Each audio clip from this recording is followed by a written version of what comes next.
Hola a todos, empezamos nuevamente con esto. Bueno, como les dije o mencioné la vez pasada, me parece que ya sería bueno que empezáramos a hacer un poquito las cosas más en forma tradicional y para eso siempre se enfatiza, cuando uno está con un lama, ellos nunca lo esquivan, siempre todo se hace en términos de este marco de lo que se llama las tres excelencias. Estas tres excelencias son la excelencia de la introducción, la excelencia del cuerpo principal de la práctica o lo que estamos haciendo y finalmente la excelencia de la conclusión. Y la de la introducción es, bueno, fijar la intención por la cual estamos haciendo esto. ¿Por qué es que estamos tomando estas enseñanzas o participando de estas reuniones? Pueden haber muchos motivos, por supuesto, pero de entrada, ya que estamos haciendo y dedicando un cierto tiempo nuestro a esta reunión, entonces sí se enfatiza que corrijamos nuestra intención para adecuarla a lo que significa el principal objetivo que existe en el Mahayana, que es el altruista y que es que, bueno, estamos contemplando en realidad la situación de todos los seres. Todos somos iguales en el sentido de que queremos ser felices y que nadie quiere sufrir, pero al mismo tiempo tampoco conocemos cuáles son las causas de la felicidad y las causas del sufrimiento. Entonces muchas veces, en aras de conseguir la felicidad, generamos causas que terminan siendo sufrimiento y de esa manera, que es un producto de nuestra ignorancia, pues no conocemos las causas. Entonces seguimos dando vuelta incesantemente en esta situación, esta dimensión de lo que se llama el samsara, que está marcada por el sufrimiento, y esa es una de las marcas, ¿se acuerdan?, de la existencia.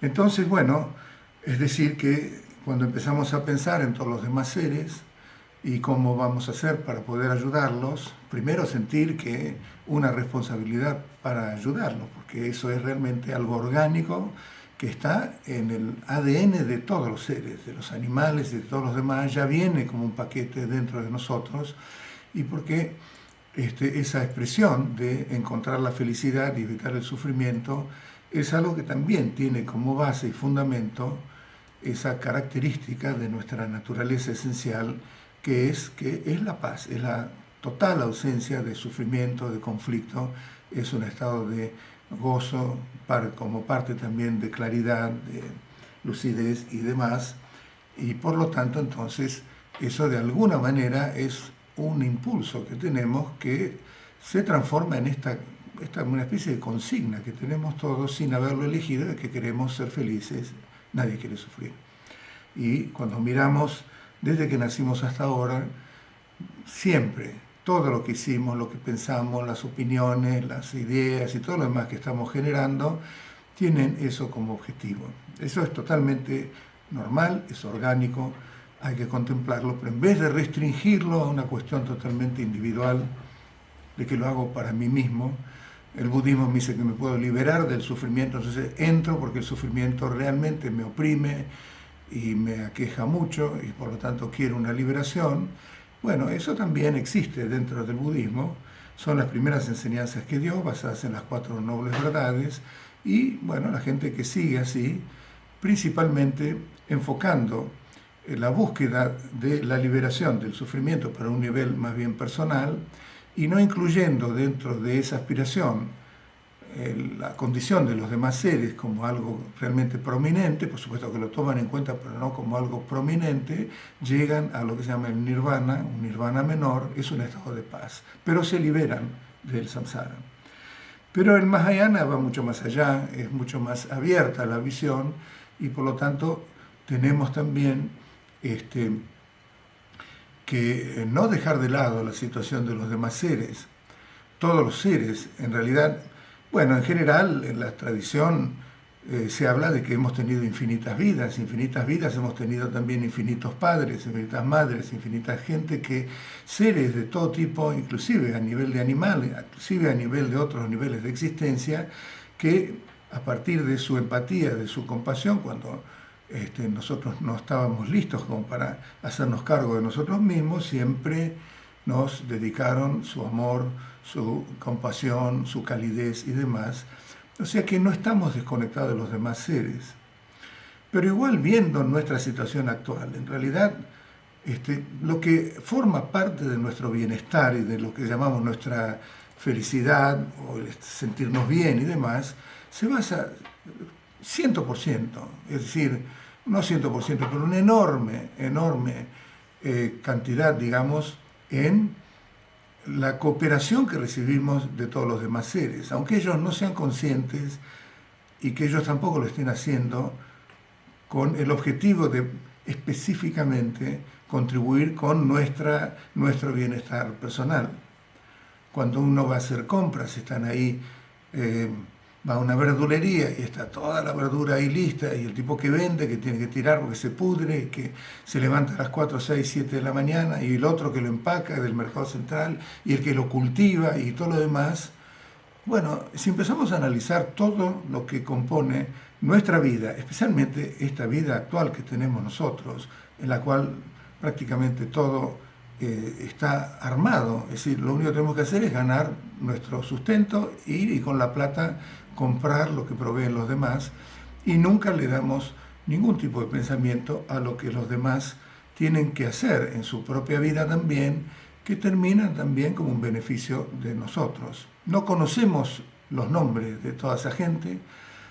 Si empezamos a rastrear los orígenes de cada una de las cosas que contribuyen con nuestro bienestar, así también material y de nuestra vida, bueno, llegamos a cualquier nivel, al tipo que, qué sé yo, cultivó, no sé, las frutillas en algún lugar, o que hizo alguna otra cosa, o siempre hay es una cadena incesante de interdependencias, de surgimiento que dependen de causas y condiciones, y estas causas y condiciones de otras causas y condiciones.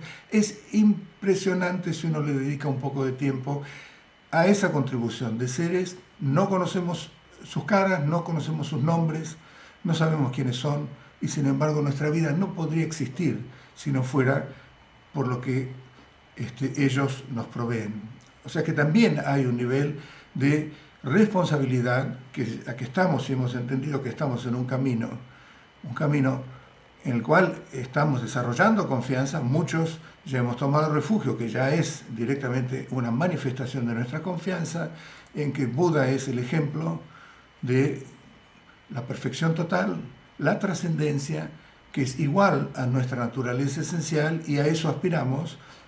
La confianza en el Dharma, que es el camino que nos lleva a eso, y también la confianza en Sangha, que serían aquellos seres que nos ayudan a lograr ese objetivo. Entonces, como estamos en ese camino, que no todo el mundo lo tiene, es decir, realmente es bastante exclusivo, en cierta manera, hemos dado en este camino tampoco en forma fortuita. Todo es una cuestión de causalidad, hemos generado estas causas y tenemos esta fortuna en este momento de tener un camino que, si nos dedicamos, nos puede llevar a nuestra propia liberación. Pero entonces cambiamos y enriquecemos un poquito esa búsqueda de la liberación, pues sí, pero ¿por qué me quiero liberar? Porque si yo llego al nivel de Buda, es de la forma en que puedo realmente beneficiar a todos los demás seres de la mejor manera, la manera más efectiva. Es como si estoy afuera de una cárcel, puedo ayudar a los otros a salir. Si estoy dentro de la cárcel, no es tan fácil. Entonces, es un poquito ese criterio. O sea que fijamos la intención. Cada uno piensa en unos minutos en la intención que tienen, en los sufrimientos que ven. En televisión, basta prender la televisión y ver la cantidad de sufrimientos que hay en todo el mundo, la cantidad de gente que sufre hambre, que están inmigrantes, que están sin tierra de nadie, sin ningún tipo de expectativa, los asaltos, los asesinatos, ¿viste? Las muertes, los números de COVID, las muertes que todavía ni cuentan bien, pero que pasan a ser un número nomás, pero no, en cada una de esas muertes hay familias que están totalmente destruidas también porque se mueren familias, etcétera, etcétera. No hace falta que vaya en eso, pero bueno, creo que algunos tienen, no me incluyo, pero algunos tienen una normal, digamos, natural apertura a esa compasión, a esa calidez, y no necesitan cultivarla manualmente, pero hay otros que necesitamos cultivarlo manualmente y eso se hace, es decir, eso es lo que fija nuestra intención. Nuestra intención es una intención altruista. Vamos a escuchar estas enseñanzas, yo voy a dar estas enseñanzas con el objetivo de que se creen las condiciones para que yo pueda alcanzar la iluminación para beneficiar a los demás seres. Es lo que se llama el bodhicitta, que está basado en el amor altruista y en la compasión. Y después, bueno, la manera en que hacemos, la segunda excelencia, es que lo que hacemos lo hacemos con atención, no lo polucionamos con distintas emociones aflictivas, no estamos, mantenemos una especie de pureza en la cual, con la cual enfocamos aquello que estamos haciendo. En realidad, en rigor, lo que dice la excelencia es que se hace más allá de las conceptualizaciones, pero como eso, en realidad, a menos que tengamos ya la vivencia de la vacuidad, no lo podemos tampoco forzar. Por lo menos, como me dijo mi maestro, todo ese periodo se hace sin distracción, porque si no estamos distraídos, no vamos a permitir tampoco que entren distintos factores distorsivos que vayan minando o distorsionando o empeorando, polucionando nuestra intención original.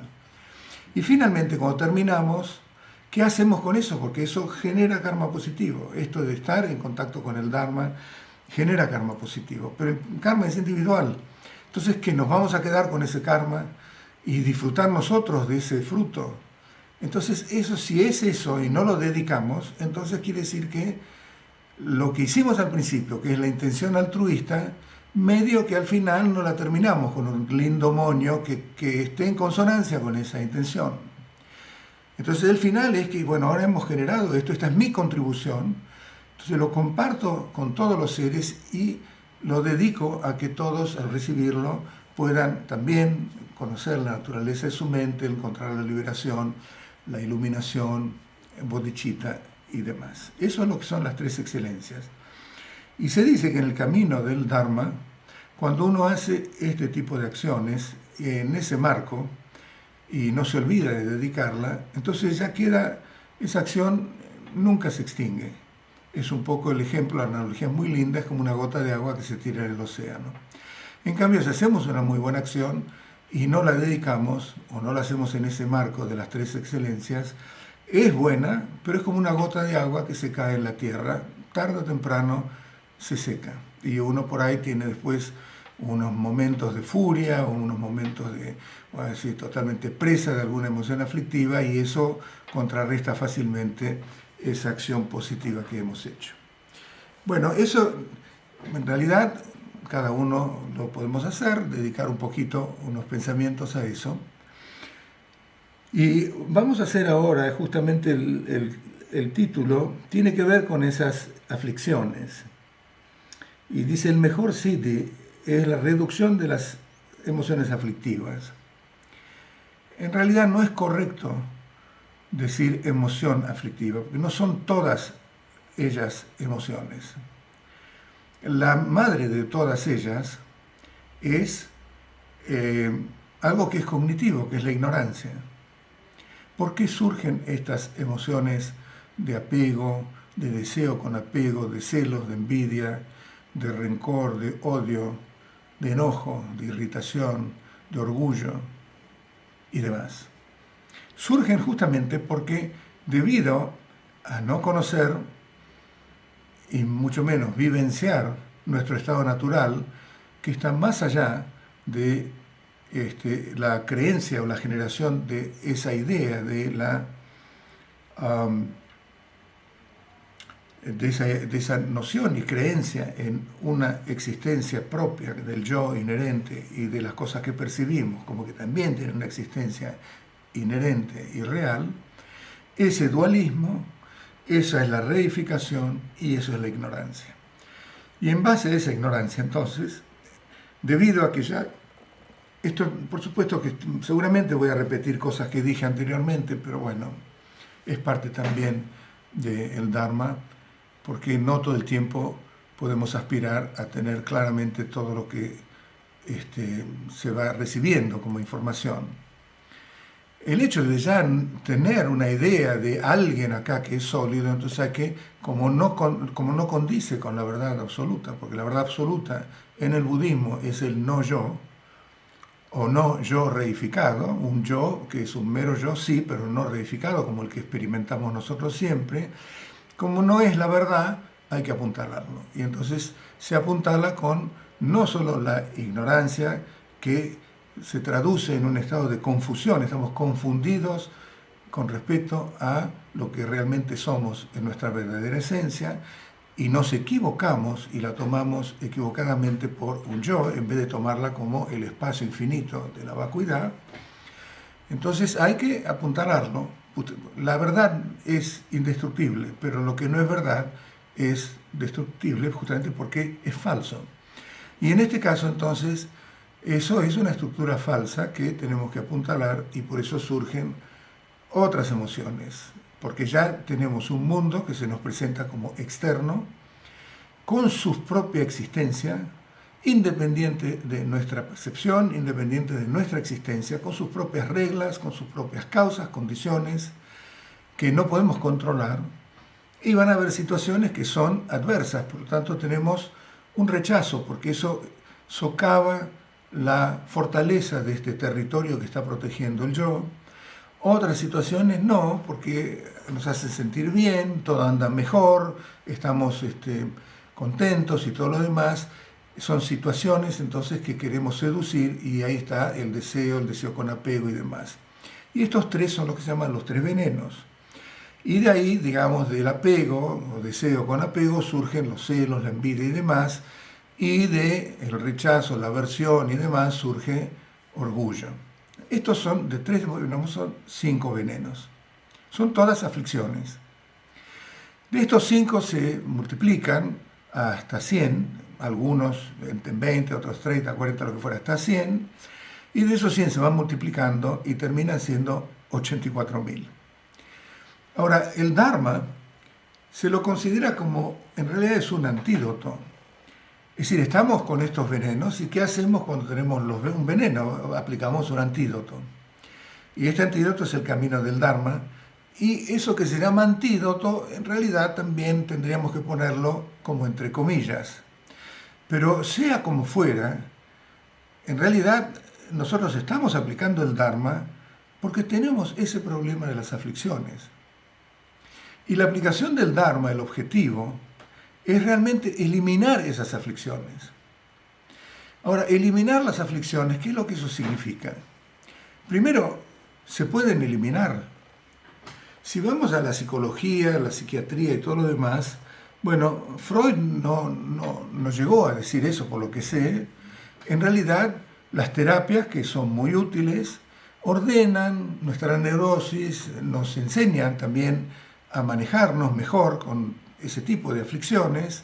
Nadie quiere tener rencor, nadie quiere estar con celos, nadie quiere la envidia, los apegos obsesivos tampoco, no los queremos, pero cuando tenemos ese tipo de problemas porque no nos hacen felices, entonces las terapias nos ordenan con respecto a cómo manejarnos para lograr un cierto bienestar, pero dentro de ese territorio, digamos, en el cual las aflicciones no se las toca, es decir, disminuirán en su intensidad, las resolveremos, pero son presentes porque en realidad son parte de nuestra naturaleza humana.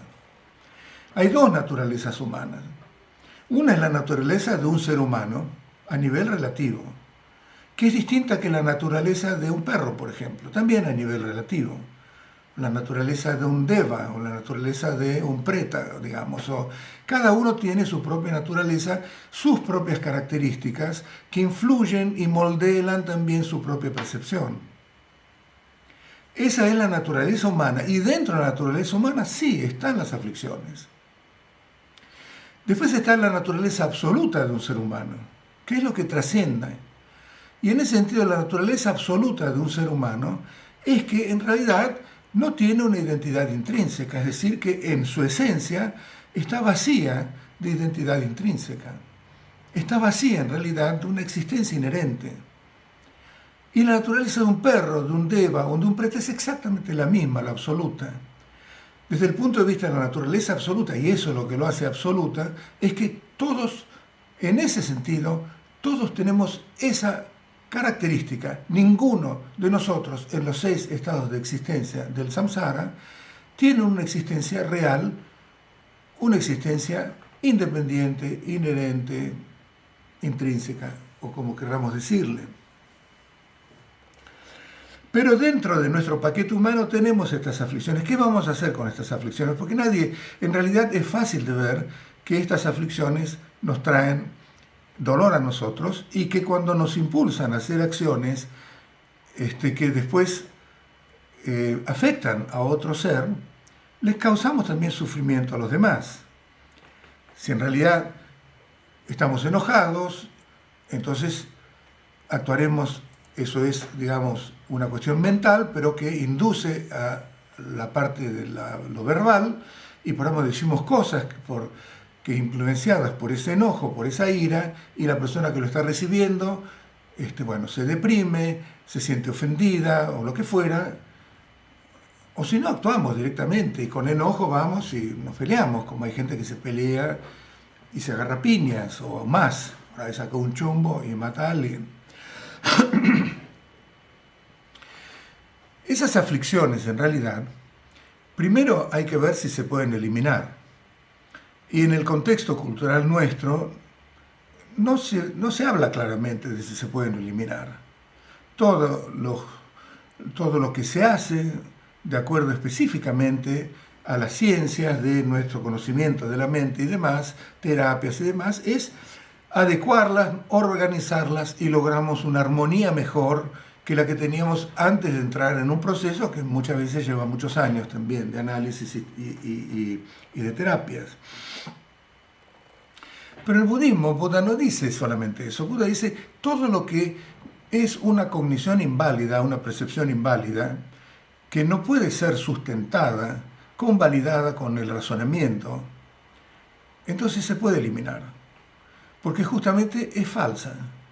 Y todo lo que es falso entonces puede eliminarse cuando se nota o cuando se descubre la verdad. Porque cuando se descubre la verdad, a la luz de esa verdad, entonces se ve que eso era falso. ¿Ok? Entonces, el hecho de que podamos eliminarlas completamente, en realidad es buena noticia, porque si bien nos traen mucho sufrimiento y son parte de nuestra vida diaria, porque en todo momento, si prestamos atención, ¿se acuerdan que en uno de los anteriores consejos de Atilla dice que constantemente hay que mirar nuestra propia mente?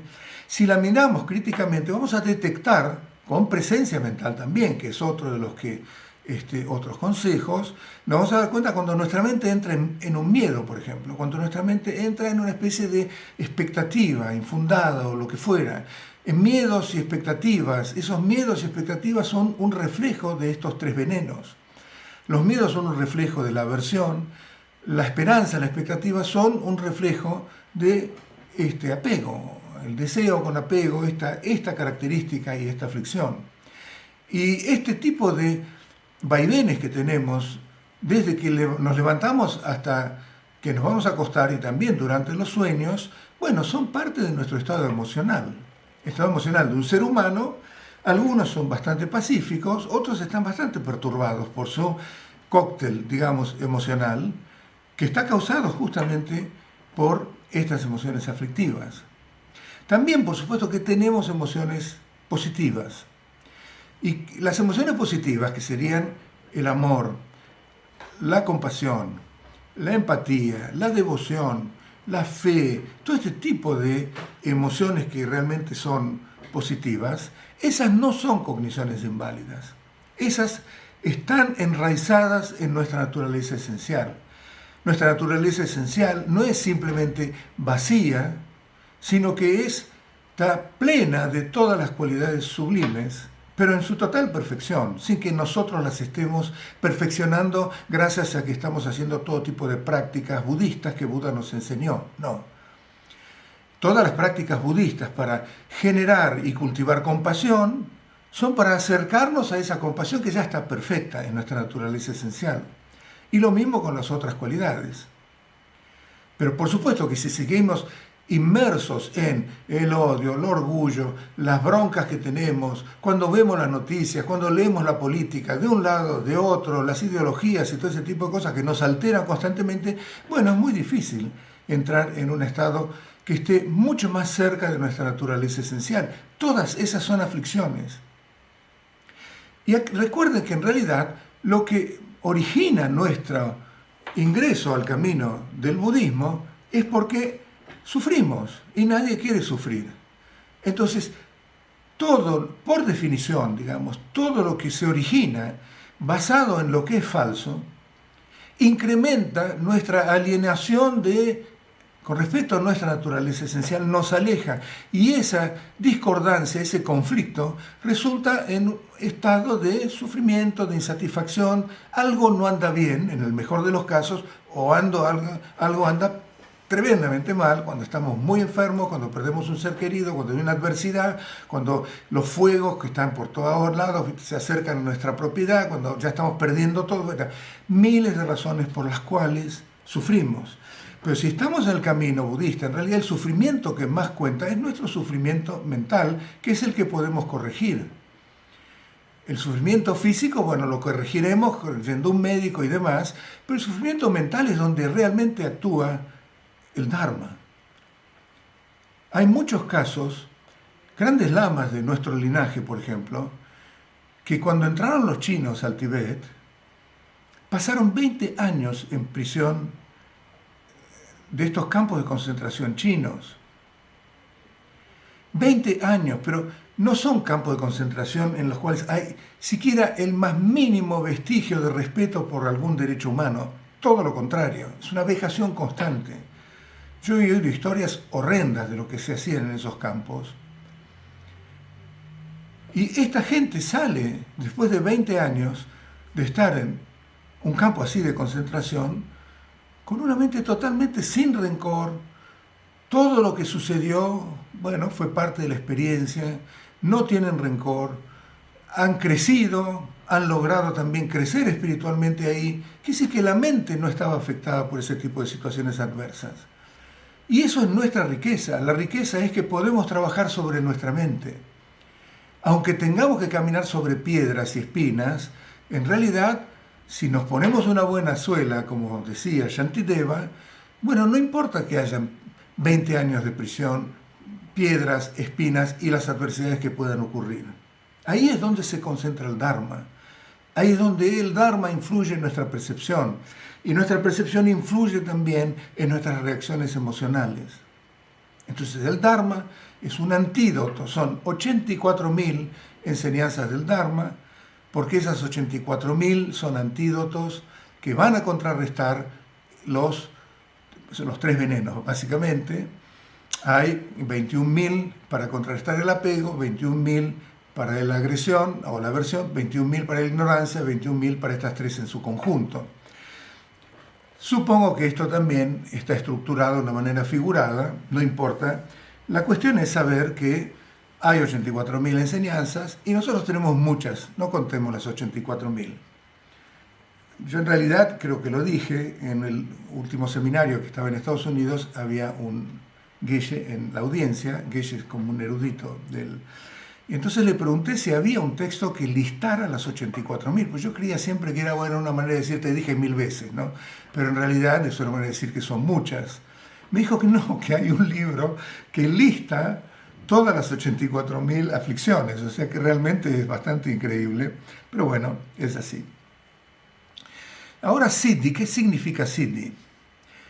Entonces, digamos, esta introducción significa que algo tenemos que hacer con estas emociones aflictivas. Comenzando por la ignorancia, desde ya, porque se acuerdan que realmente el objetivo de un budista, según el Dalai Lama y según muchos otros lamas, es conocer la verdad. Porque es lo único que puede eliminar el error, lo único que puede eliminar el malentendido, la suposición en la cual estamos metidos. Pasamos de una suposición a una experiencia absolutamente enraizada en lo que es la verdad. Y eso nos volvemos ya totalmente incólumes, no hay nada que nos pueda realmente conmover a un nivel de, digamos, ¿cómo se llama?, de generar situaciones que no podemos en nosotros mismos y en nuestra propia respuesta, ¿no? A nivel de nuestra mente, de nuestras emociones, resolver. Entonces algo tenemos que hacer. Realmente, una vez que se dice, estamos en el camino del Dharma, el Dharma es un antídoto con las emociones aflictivas, entonces no podemos decir, bueno, sí, está bien, pero un poquito de emociones está bien, un poquito de aflicciones está bien, o qué sé yo. Hay que tomarlas en serio, en la medida en que nos comprometamos cada vez más a la liberación, a la budidad para el beneficio de los demás y todo este tipo de objetivos principales de por qué estamos en el camino. Entonces, eso sería, digamos, qué significan esas emociones aflictivas. Siddhi, el mayor Siddhi, hay Siddhis comunes. Siddhi quiere decir poderes. En tibetano es Ngodrup. No quiere decir lo que es real, lo que es la verdad. Drup es como conseguir eso. Pero se divide, en realidad son los poderes milagrosos, hay poderes que se los considera comunes, que se van produciendo a medida que uno va evolucionando en su camino espiritual, pero también hay algunas técnicas con recitaciones de mantras y demás, que entonces uno puede hacer reproducción de cosas, por ejemplo, uno puede recorrer vastas distancias pero a una velocidad gigantesca porque controla las energías internas, o también puede volverse invisible. Hay también enseñanzas del budismo en el cual poniendo tal otra cosita y haciendo tal o cual mantra o lo que fuera, uno puede lograr ser invisible. Esos son poderes comunes. No se le da mucha importancia en el budismo a esos poderes comunes.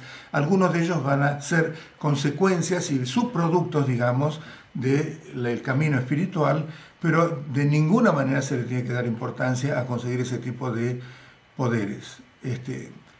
Lo que sí cuenta es lo que se llama el Siddhi Supremo, y el Siddhi Supremo es justamente el conocimiento o la vivencia de lo que es el Mahamudra, lo que es el Mahasandhi, el Dzogchen, lo que es la gran perfección, lo que es el gran símbolo, etcétera, que sería el gran sello, digamos, que sería el Mahamudra, que sería la naturaleza de nuestra mente, entrar ya en la dimensión del estado búdico, que es lo que realmente somos. Ese es el Siddhi Supremo, porque ahí hemos conseguido realmente la trascendencia del samsara y estamos experimentando las cualidades sublimes a partir de la cual vamos a poder ayudar a los demás seres de una manera muy efectiva.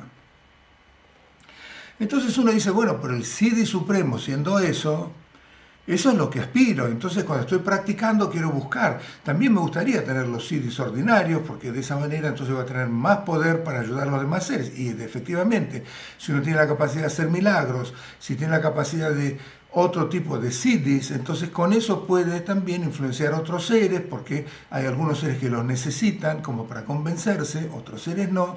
Nunca se hace hincapié. Buda inclusive puso bastante énfasis en que los milagros hay que hacerlos de manera muy acotada. O sea que, bueno, pero uno puede tener ese tipo de aspiraciones. Y cuando estoy haciendo práctica, que quiero tal vivencia y tal otra vivencia, y un montón, digamos, de objetivos muy trascendentes y loables, y porque realmente estamos en un camino muy especial, que nos lleva también a experiencias también especiales.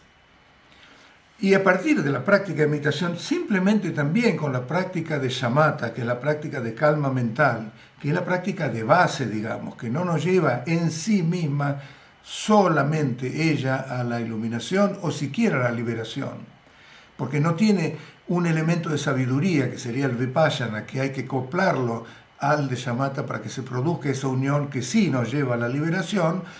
Inclusive en la práctica de shamatha se ordenan las energías internas, se empiezan a abrir nudos de las energías internas, y cuando se abren esos nudos, entonces empezamos a tener experiencias meditativas que son muy trascendentes, que se clasifican en las experiencias de gozo, de claridad y de ausencia de pensamientos o de vacío. En las experiencias de gozo uno llega a tal, digamos, adiestramiento físico y mental que constantemente está en una experiencia de gozo como nunca sintió. Y se dice que hasta que si se le pincha con un alfiler, eso en vez de eso, dolor también se experimenta como gozo. Es una experiencia que mucha gente, algunos yogis, quedan enganchados. En el budismo se dice que está bien la experiencia, porque es un buen signo, está en un camino, no la tiene cualquier persona, la tiene el que está practicando. Alguna persona por ahí la tiene porque toma una droga o porque tomó alcohol y justamente entró en ese estado por una cuestión circunstancial, pero cuando se le va el efecto ya lo perdió. Pero el que está meditando, eso es un efecto de la práctica, es un efecto del esfuerzo, de la dedicación, y es un buen signo, está apuntando a que, hay algo por venir, que está en una buena dirección. Pero se hace muchísimo hincapié en que no hay que apegarse, hay que simplemente dejar que suceda, es un buen signo y nada más. Y lo mismo de claridad, por ejemplo, experiencias de claridad, claridad significa cognición muy aguda, que empieza ya a estar en la frontera, digamos, con la mente natural, con todas sus capacidades, y entonces uno tiene clarividencia, o siente que tiene clarividencia, y por ahí dice, bueno, cuando termine la meditación, va a venir Pedro y me va a pedir tal cosa, y después por ahí viene Pedro. Pero como es una experiencia meditativa simplemente, no necesariamente venga Pedro, es decir, también hay errores.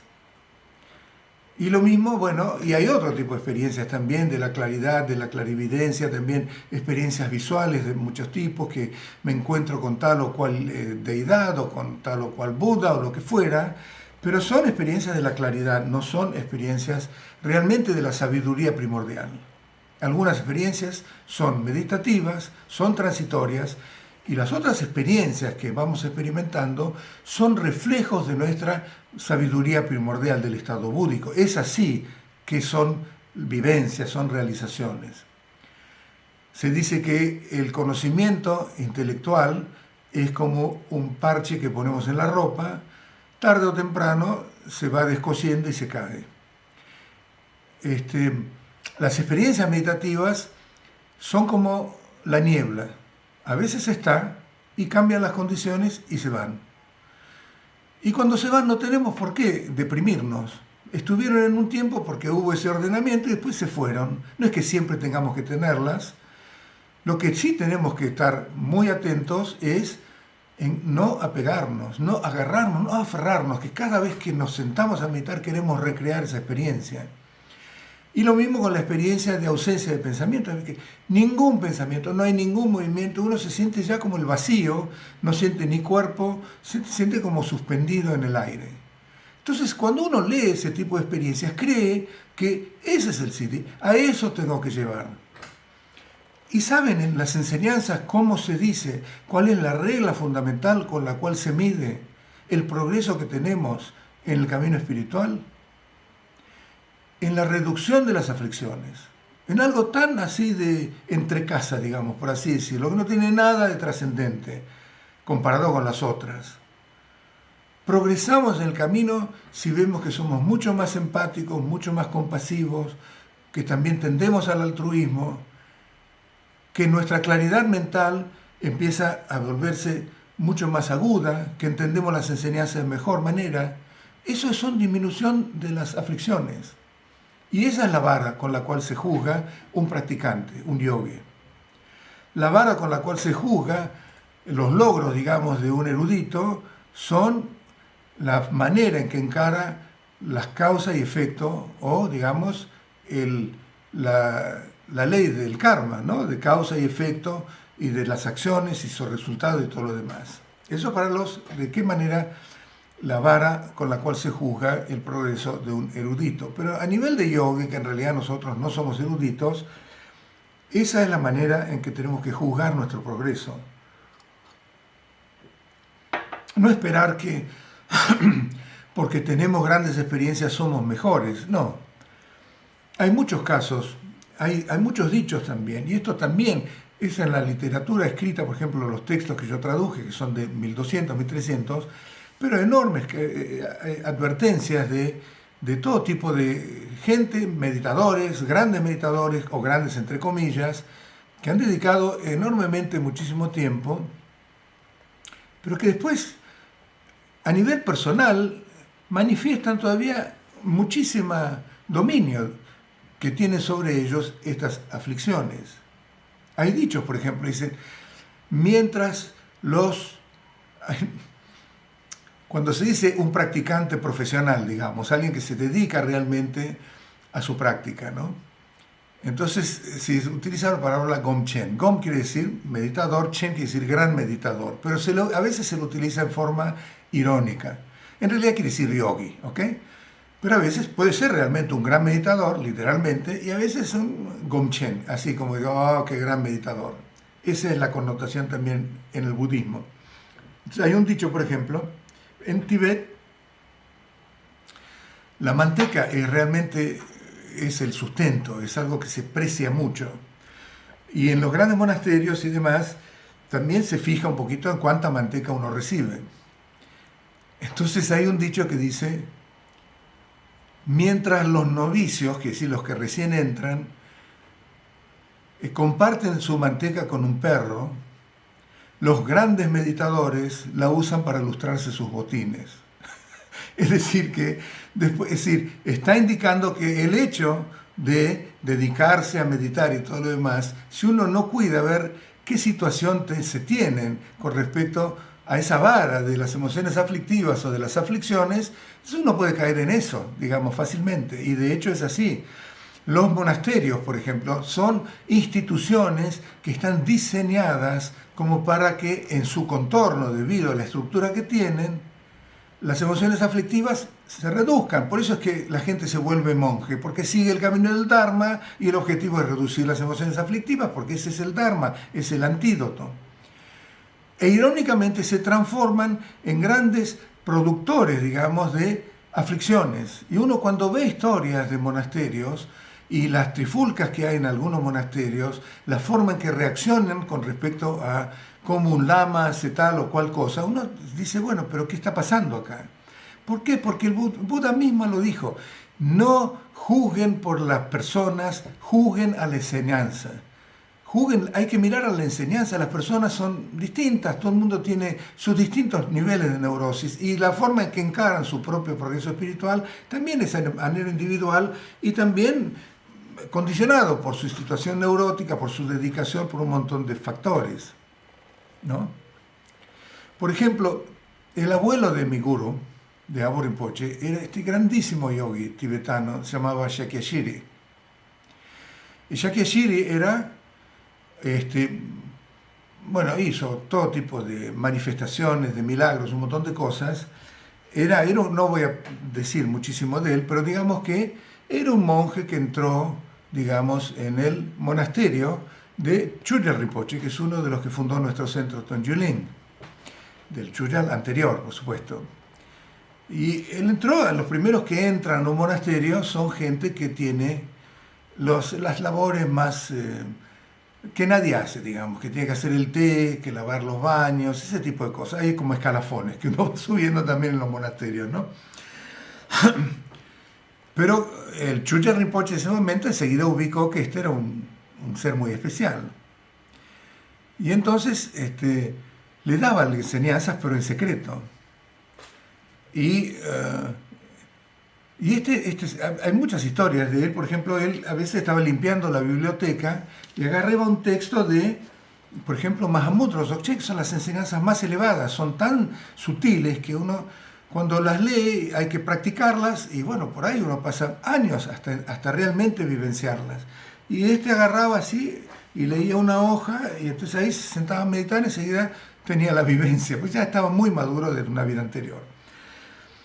Y entonces, y todos los monjes como que lo despreciaban, porque era el que recién entraba. Cuando vino Tsoni Rinpoche, el primer Tsoni Rinpoche, que era un grandísimo yogi, a enseñar los yogas de Naropa, que son ejercicios físicos, entonces él circulaba por los distintos sucursales, digamos, del monasterio de Kamdru Rinpoche, que tenían distintos lugares del Tibet oriental, y cuando llega a Truku Gompa, que sería este monasterio, lo elige también a Shakyashiri, además de otro grupito. Y este otro grupito lo miraban, pero ¿qué hace este? Es para hacer el té, digamos, ¿no? Tenían esa actitud. La verdad es que, bueno, de pronto entran todos y el primer salto, que es que saltan, digamos, dentro de los ejercicios de yoga tibetanos, que son muy fuertes, uno está parado, por ejemplo, y se cruza las piernas así en la posición de valla y cae al piso. Por supuesto, manteniendo la respiración es muy complicado. Todo el mundo cayó y quedó un poquito flotando, ¿no? Esto es para decir lo que era este monje. Bueno, lo que pasó con Shakya Shiri es que tuvo su consorte, como un gran yogi tántrico, tuvo una mujer y tuvo varios hijos. Pero no lo dejaban, es decir, no pudo estar en el monasterio porque tenía su mujer y sus hijos y eso causaba un revuelo tremendo. Y entonces él vivía en la montaña cercana al monasterio, en una cueva con la familia, en otra cueva vivía él, hacía sus cosas, sus retiros y demás. Y la gente que lo venía a ver, cuando llegaba al monasterio, entonces decía Shakya Shiri, Shiri quiere decir glorioso, ¿no? Entonces preguntaban, queremos ver a Shakya Shiri. Y los monjes le contestaban, sí, él es glorioso porque cada año hace un nuevo hijo, digamos, como una cosa totalmente despreciativa, ¿no? Eso existe en los monasterios, digamos, o sea que esos monasterios, bueno, son la gente que tiene ese tipo de problemas. La vara es justamente la manera en que resolvemos nuestras aflicciones. Y nuestras aflicciones, en realidad, dentro del budismo, como Buda dio que había todo tipo de características en los caracteres de la gente y las distintas condiciones, entonces dio como tres técnicas, digamos, como para resolver estas aflicciones. Voy a ir una por una de estas aflicciones para más o menos, las conocemos todos, pero sabemos más o menos cómo son. Envidia y celos es justamente, en vez de alegrarnos por el éxito de los demás, es tener ese tipo de sacudón y que nos puede llevar unos celos que pueden ser tremendamente dañinos y que también hacen doler a uno mismo. Uno está mirando a ver si lo nombran antes que otro, está mirando, digamos, el escalafón, o está mirando también una relación personal con otro, digamos, no hace falta entrar en mucho detalle. Con respecto también al orgullo, el orgullo es muy pernicioso también, porque como decía mi maestro, el río que se origina arriba en la montaña es mucho menos caudaloso que el río en el pie de la montaña, porque el del pie de la montaña recoge el aporte de los riachuelos y todos los demás aportes del agua que baja por la montaña. Y eso es el tipo que está arriba y es orgulloso, en realidad no se nutre, está parado en la loma y eso es una forma de agresión también y genera también un karma negativo. La agresión, por supuesto, es agresión a todo nivel, agresión puede ser verbal, que puede destruir a una persona, agresión física también, es el rechazo. En el camino del Bodhisattva, el principal aflicción es la agresión. No tanto la del deseo, pero sí la de la agresión. En el camino del Theravada, que son las primeras enseñanzas, la emoción predominante con la cual se tiene que resolver, o que tenemos que resolver, es la del deseo, el deseo que siempre tiene apego. Nuestro deseo siempre tiene apego. Nuestra pasión siempre tiene apego, porque se origina, porque hay alguien que lo está experimentando con respecto a otro. Pasión sin apego es compasión, pasión con apego es el deseo que nosotros tenemos. Entonces está la orden monástica, que es realmente los pilares del camino del Theravada, y en el Theravada, si uno ve todos los votos, 250 votos para los ordenados, 125 para los novicios, para las monjas, 350 votos, en realidad todo está como para, de alguna manera, contrarrestar el deseo. No pueden usar joyas, no pueden usar tampoco perfume, no pueden bailar, no pueden hacer un montón de cosas, y solamente pueden tener los 3 hábitos y el bol de dádivas, y ni siquiera comer después de las 12. Eso era la orden monástica en la época de Buda. Ahora también, bueno, las cosas cambiaron un poquito. Pero eso es que él está diciendo que el deseo era el principal problema. El deseo, después, en el Bodhisattva, el camino del Bodhisattva, la aflicción principal con la cual tenemos que lidiar es con la aversión, porque la aversión es lo contrario de la compasión, es lo contrario también del amor altruista. Entonces, no es conflicto, es totalmente contrario, digamos, ¿no?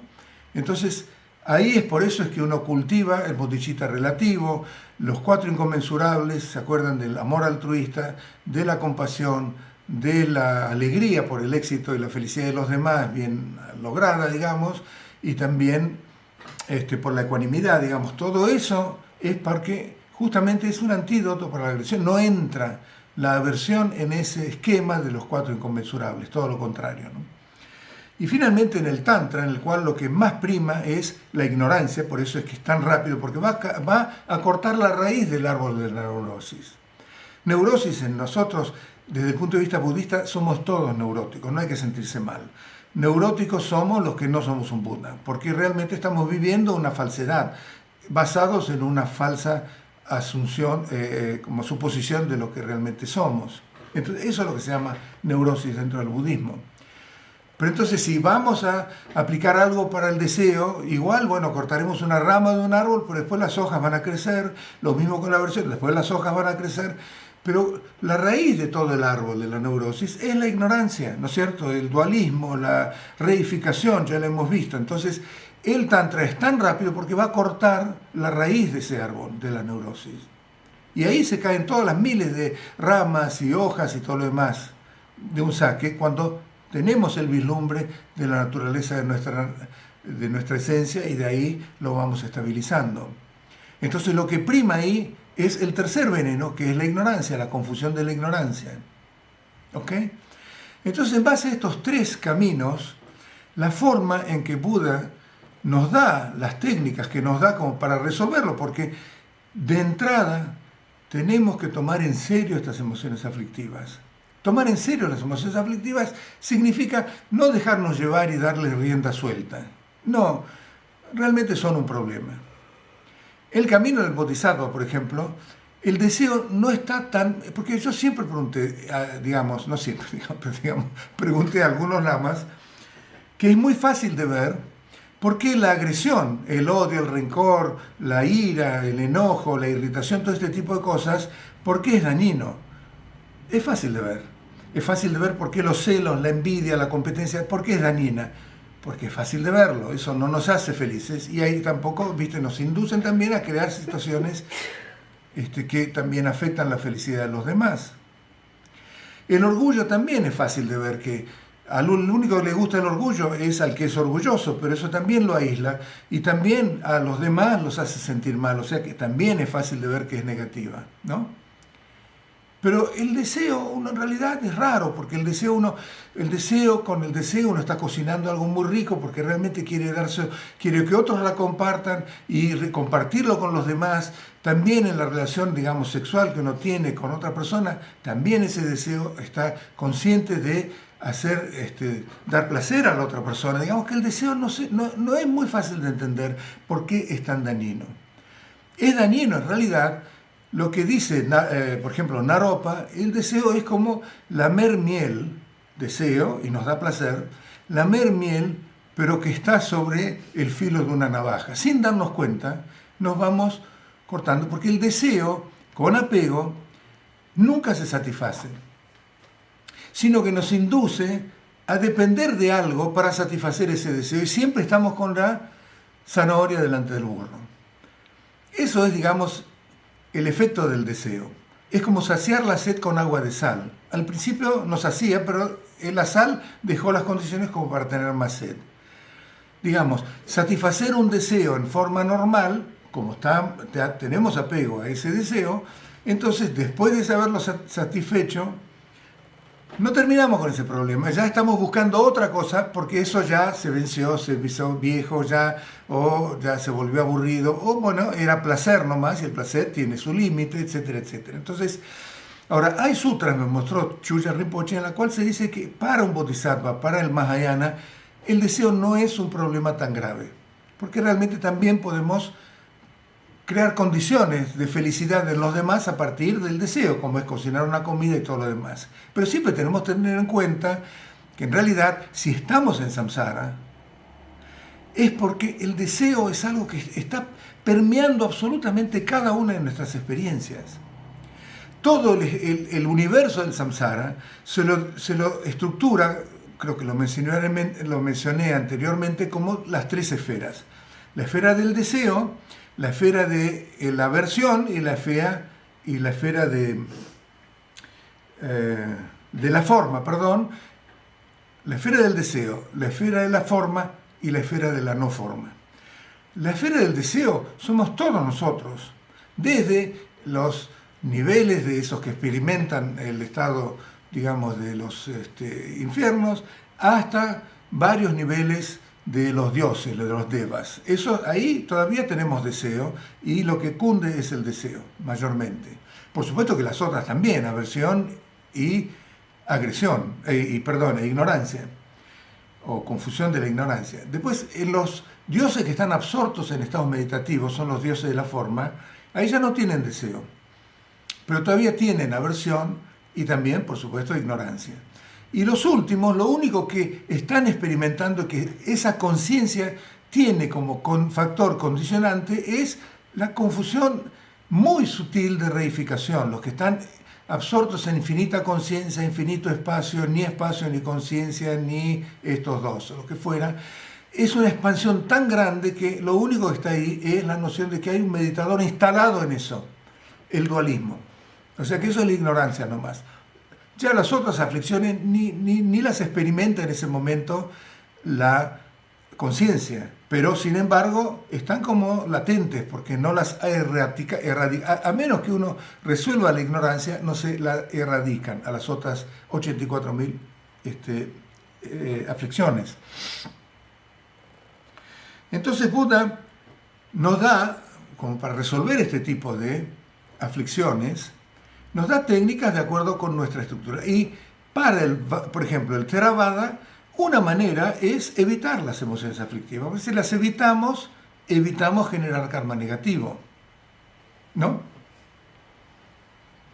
Entonces, como es un veneno, cuando surge una de estas aflicciones, en el Theravada se aplica un antídoto y automáticamente uno las evita o las bloquea.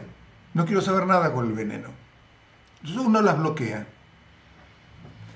Aplica un antídoto, pero digamos, por ejemplo, vuelve al shamatha, las está evitando, vuelve a la calma mental, o si tiene, por ejemplo, deseo, empieza a ver todas las cuestiones desagradables de ese objeto que inducía el deseo, y entonces se queda con las cosas desagradables, que sí que ya lo evitó, etc. Es una manera, en realidad, totalmente lícita para resolver, porque de alguna manera u otra tenemos que hacer algo cuando surge estas emociones aflictivas, ya que estamos en el camino del Dharma, ¿no es cierto? Kunga Tenzin, el que escribió estos textos del Royal Seal, dice, para un practicante, es decir, algo que tenemos que tener en cuenta es no tomar las aflicciones a la ligera, digamos. Algo tenemos que hacer en la medida en que lo podamos, ¿no es cierto? En el Mahayana se está diciendo, ¿qué pasa con eso? Es decir, ¿por qué ese veneno nos puede hundir y nos puede matar? Quiere decir que tiene una potencia que si yo logro transmutarla, transformarla, entonces logro que esa energía, en vez de ser un veneno que me mate, al contrario, la transforma en una medicina que me vigoriza, digamos. Y a nivel espiritual, ese es el principio. Entonces en el Mahayana uno recurre a un antídoto que es el opuesto de lo que está experimentando. Y aplica el amor cuando tiene odio, aplica cuando tiene apego, aplica, por ejemplo, empezar a contemplar en la impermanencia, y con eso genera más sabiduría, en cierta manera. Aplica también distintos tipos de antídotos para las distintas aflicciones. Y con eso entonces se queda con la energía y usó como lo que fuera el abono, digamos, que es algo que uno en el primer camino, digamos, lo descartaría. El campesino experimentado usa el abono para enriquecer su tierra. Y el del Mahayana hace lo mismo. Y recurre a un método de transformación. Lo que pasa es que cuando uno aplica un antídoto, pues, después se queda con el antídoto y hay que aplicar otra cosa para liberarse también del antídoto. Por eso es que lleva mucho tiempo, pero de cualquier manera es muy lícito, es enseñado por Buda, y también yo creo que en la mayoría de nosotros es lo que más a mano tenemos como para resolver este asunto de las aflicciones. Porque después está el del Vajrayana. En el Tantra, entonces sí se puede decir que también hay técnicas o antídotos de transformación, que son la identificación con deidades, que transforman nuestra percepción y la van sacando de esta percepción que nosotros tenemos, que es la percepción impura, se la llama porque exclusivamente obedece a nuestra estructura kármica, que no tiene nada de puro, y la vamos transformando para empezar a funcionar como si fuéramos lo que realmente somos, un Buda. Es una especie de, adoptamos una ficción, pero que está basada en algo que es la verdad. Nuestra vida habitual, esta que tenemos hoy como seres humanos, es una ficción y no está basada en la verdad, está basada en el malentendido de la ignorancia, la suposición, etc. Pero si nosotros somos un Buda y hemos entendido que somos un Buda a nivel esencial, entonces empezar a acostumbrarnos que somos un Buda es un proceso artificial. No hay que temerle al artificio cuando el artificio está basado en algo que es la realidad o que es la verdad. ¿Vieron esas películas que uno ve que son total ficción, que no tienen nada de realidad? Y hay otras películas que toman más en serio y que dicen, los sucesos que ocurren en esta película están basados en la vida real. Ya hay como otro interés, porque tiene un viso de realidad, ¿no es cierto? Bueno, esto es más o menos lo que ocurre en las prácticas del Tantra de generación, lo que se llaman las prácticas de generación, las prácticas de desarrollo. Desarrollamos nuestra percepción de acuerdo con nuestra naturaleza esencial búdica. Y ahí hay transformación, porque estamos transformamos nuestra percepción de nuestro cuerpo y lo identificamos con el de una deidad, un Buda, y transformamos la percepción de nuestra voz para empezar a asociarlo a la energía mántrica del mantra de ese Buda, y todos los pensamientos que van surgiendo nos vamos diciendo, bueno, estos son manifestaciones de la sabiduría. Es una transformación que vamos haciendo. O sea que parte del Tantra transforma. Pero la parte del Tantra que es más directa es la que ocurre después en el estadio de perfeccionamiento, en el cual ya uno trasciende los conceptos y empieza a practicar más allá también de este perfeccionamiento. Entramos ya directamente en la práctica de Mahamudra Dzogchen, que es directamente ir a detectar en aquello que son las aflicciones, en este caso, en la aflicción misma. La aflicción surge, ¿de dónde surge? Surge también de nuestra naturaleza búdica. Pero al atravesar toda nuestra estructura falaz, viciada, digamos, por la ignorancia, que es la del el yo, se transforma en odio. Pero en realidad, esa energía que llegó a ser odio por efecto del dualismo y de ese error del dualismo y de la reificación, tiene un origen. No se genera a partir de samsara, como que no tiene ninguna relación con nirvana, diciendo por nirvana nuestro estado búdico.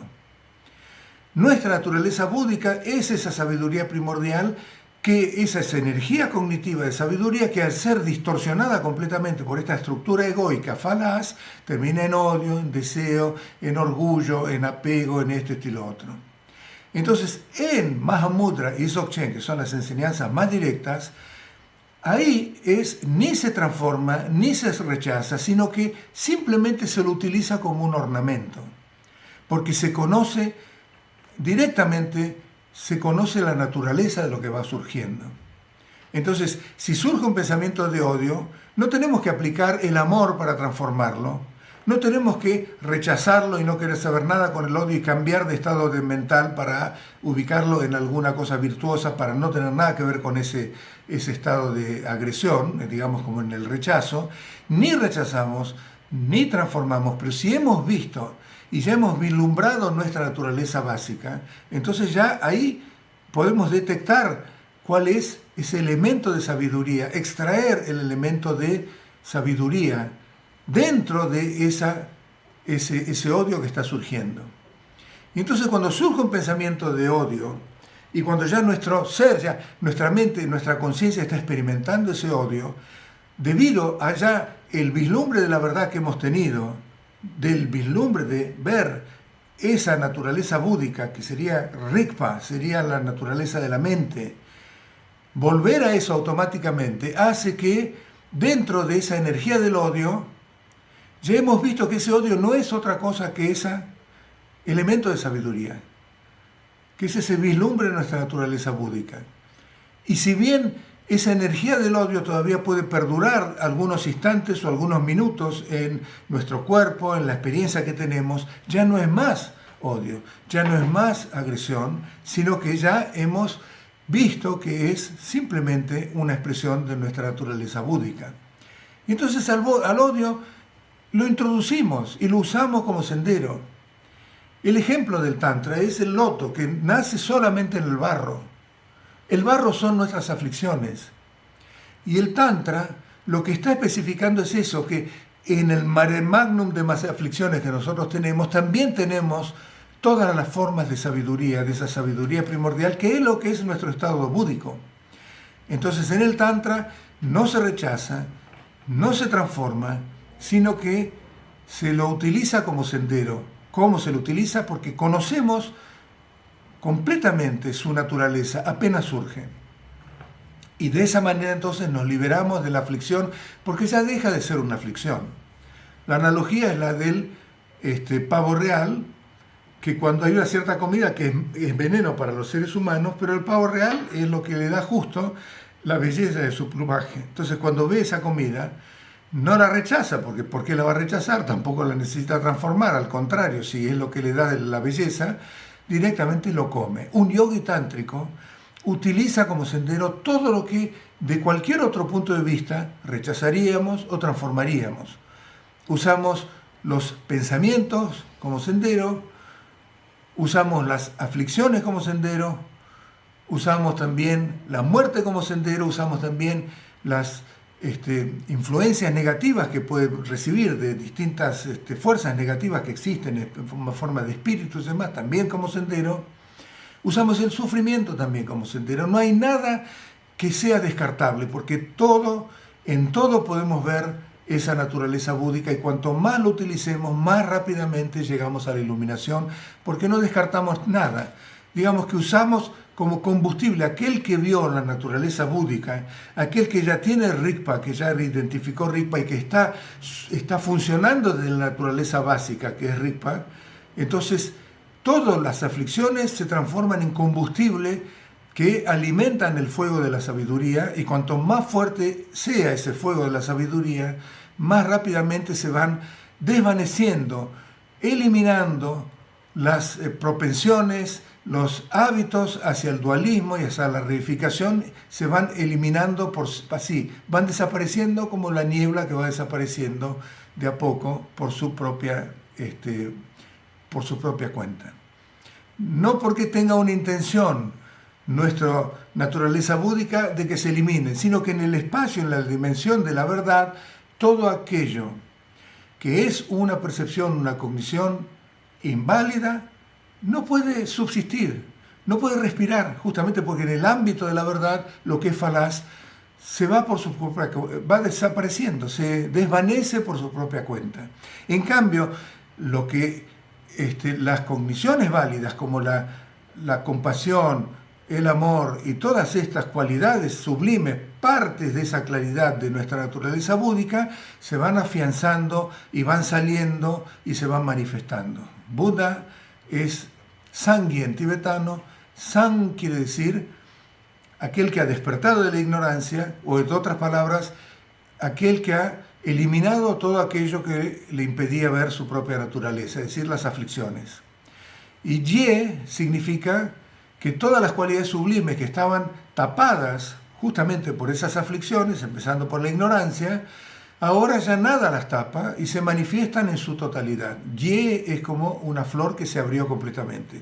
Buda significa eso. Entonces, por eso es que Siddhi, el gran Siddhi, es la vara para medir, es la reducción de nuestras emociones aflictivas. Si hacemos 10 años de retiro y salimos más agresivos, más orgullosos, quiere decir que perdimos realmente mucho tiempo en esos 10 años de retiro. Esa es la vara, ¿no? Bueno, ese es el significado, creo, digamos, de lo que Atisha quiere decir. Habría que preguntarle a Atisha, pero bueno, eso es lo que entiendo. Preguntas ahora. Las 3 coemergencias en Mahamudra son lo mismo que los 3 aspectos de Rigpa en Dzogchen: esencia vacua, naturaleza clara, actividad compasiva sin impedimento. Y otra, ¿La liberación es lo mismo en Mahamudra que en Dzogchen? No, las tres sabidurías de Dzogchen, esencia vacua, naturaleza lúcida, no es actividad compasiva, es energía compasiva, ¿ok? Es la energía de la cual surge la omnisciencia, surge la compasión, surge todo ese tipo de cosas. En realidad de ahí es donde surgen también todos los fenómenos, ¿ok? Que están innatos, inmanentes en nuestra propia naturaleza de la mente. Las tres coemergencias, en realidad, yo nunca leí que estuvieran asociadas a esa. Las tres convergencias en el budismo, en el Mahamudra, es la coemergencia semni, es decir,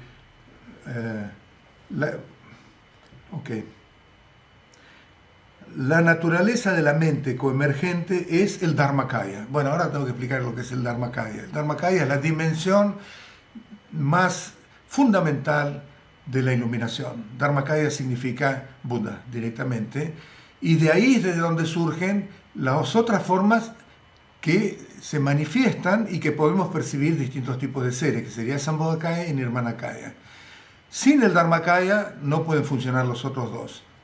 El Dharmakaya incluye Sambhogakaya y Nirmanakaya, y cada uno de los otros incluye al Dharmakaya y los otros. Las tres kayas son indivisibles, pero eso da para la próxima reunión si quieren. Pero ahora, digamos que la mente esencial coemergente es el Dharmakaya, ¿ok? Es decir que nuestra mente en su esencia es el Dharmakaya, es la mente búdica.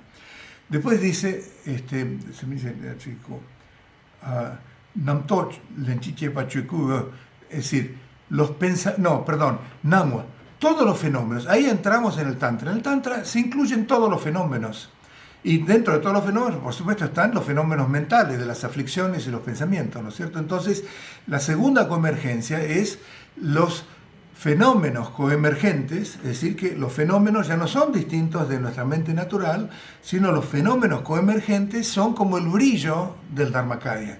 El Dharmakaya no es una cosa muerta, sino que se manifiesta, es el brillo, es, digamos, la luz del Dharmakaya. Esos son los fenómenos. Así, se nos aparece una pared, la pared es en realidad una manifestación del Dharmakaya. En su esencia es el Dharmakaya, pero el Dharmakaya no es una cosa totalmente vacía, inerte, sino que manifiesta la pared, ¿ok? Es decir, que todos los fenómenos y mente son totalmente indivisibles. De esa manera, entonces, todos los fenómenos que en este momento son samsara, cambiando la percepción, esos mismos fenómenos se transforman en una expresión de nuestra naturaleza búdica. Samsara y nirvana no son distintos, son totalmente inseparables. Ese es el punto principal. Yuganada se llama, la indivisibilidad, que es un punto importantísimo en el Tantra, ¿ok? Entonces, la mente natural es coemergente, es el Dharmakaya. Bueno, eso es el originador acá. Y todo lo demás, que sería el otro, acá no hay yo, ¿ok? Es el Dharmakaya. Y todo lo que es el otro, que sería los fenómenos que se nos aparecen, las formas, los sonidos, los elementos y todo ese tipo de cosas, son la expresión de ese Dharmakaya. Es decir, los fenómenos coemergentes coemergen con el Dharmakaya, son la luz, el brillo del Dharmakaya. Hasta ahí llegó Gampopa. Después uno de sus discípulos, Gomchung, agregó una tercera línea, y los pensamientos coemergentes. En realidad, los pensamientos son también los fenómenos, pero los pensamientos coemergentes son como las olas del Dharmakaya, porque el pensamiento es lo que son las cosas móviles, ¿no es cierto? Entonces él agregó eso, que le da como un poquito más de lustre a esta descripción de las tres convergentes. Esas son las tres convergencias, pero yo no creo que tengan una relación directa con las tres sabidurías, porque digamos que los fenómenos, ¿no?, que sería la segunda convergencia, pertenecerían a la tercera sabiduría, que es la energía compasiva, ¿no es cierto? O sea que no sé muy bien, yo nunca oí que se ligaran los tres con los tres. Lo único que tienen en común es que son tres. En un caso son tres y en otro caso son tres. La otra pregunta era, ¿la liberación es lo mismo en Mahamudra que Sí, es igual. El estado de iluminado es el mismo en Mahamudra y en Dzogchen. Por supuesto que la liberación desde ya, pero el estado búdico, digamos, es el mismo en Mahamudra y Dzogchen. Hay dos diferentes, para ya entrar muy fino, pero lo voy a decir porque lo oí. Hay un tipo de, a ver, Yantakpa Dzogchen Sangye, es decir, un tipo de Buda es Yantakpa Dzogchen Sangye. Es como es como la perfecta, es el perfecto Buda en su totalidad, por así decirlo. Y el otro es el Ngompa Dzogchen Sangye, que sería el Buda manifiesto, ¿ok? Yantakpa Dzogchen Sangye y el Buda manifiesto. Entonces, en el Dzogchen se hace esa diferencia, que no entiendo muy bien, muy sutil, de que por las prácticas de Trekchö, que es de esas del corte directo hacia la naturaleza, entonces uno llega al Yantakpa Dzogchen Sangye, ¿no? Samyak Sambuddha en sánscrito, para aclarárselo. Y los que practican Togel, digamos, la otra práctica que realmente es exclusiva del Dzogchen, entonces el fruto de eso es el Ngompa Dzogchen Sangye, que sería Abhibuddha, digamos, ¿no? Que sería el manifiesto. No sé muy bien la diferencia entre estos dos, pero en Mahamudra uno es el Samyak Sambuddha, digamos, ese, el primero. No sé el segundo si también se une o no, es una cosa que me excede totalmente, pero en realidad son Budas. La budidad es una, ¿ok?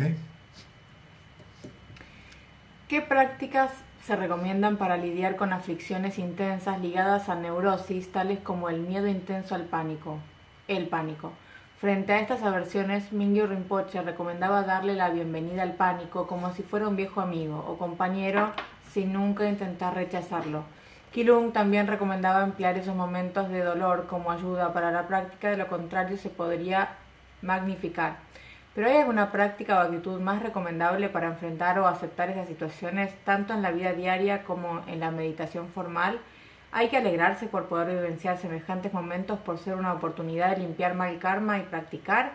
¿O hay que preocuparse por esas neurosis tan dañinas para el precioso cuerpo humano en el que encarnamos?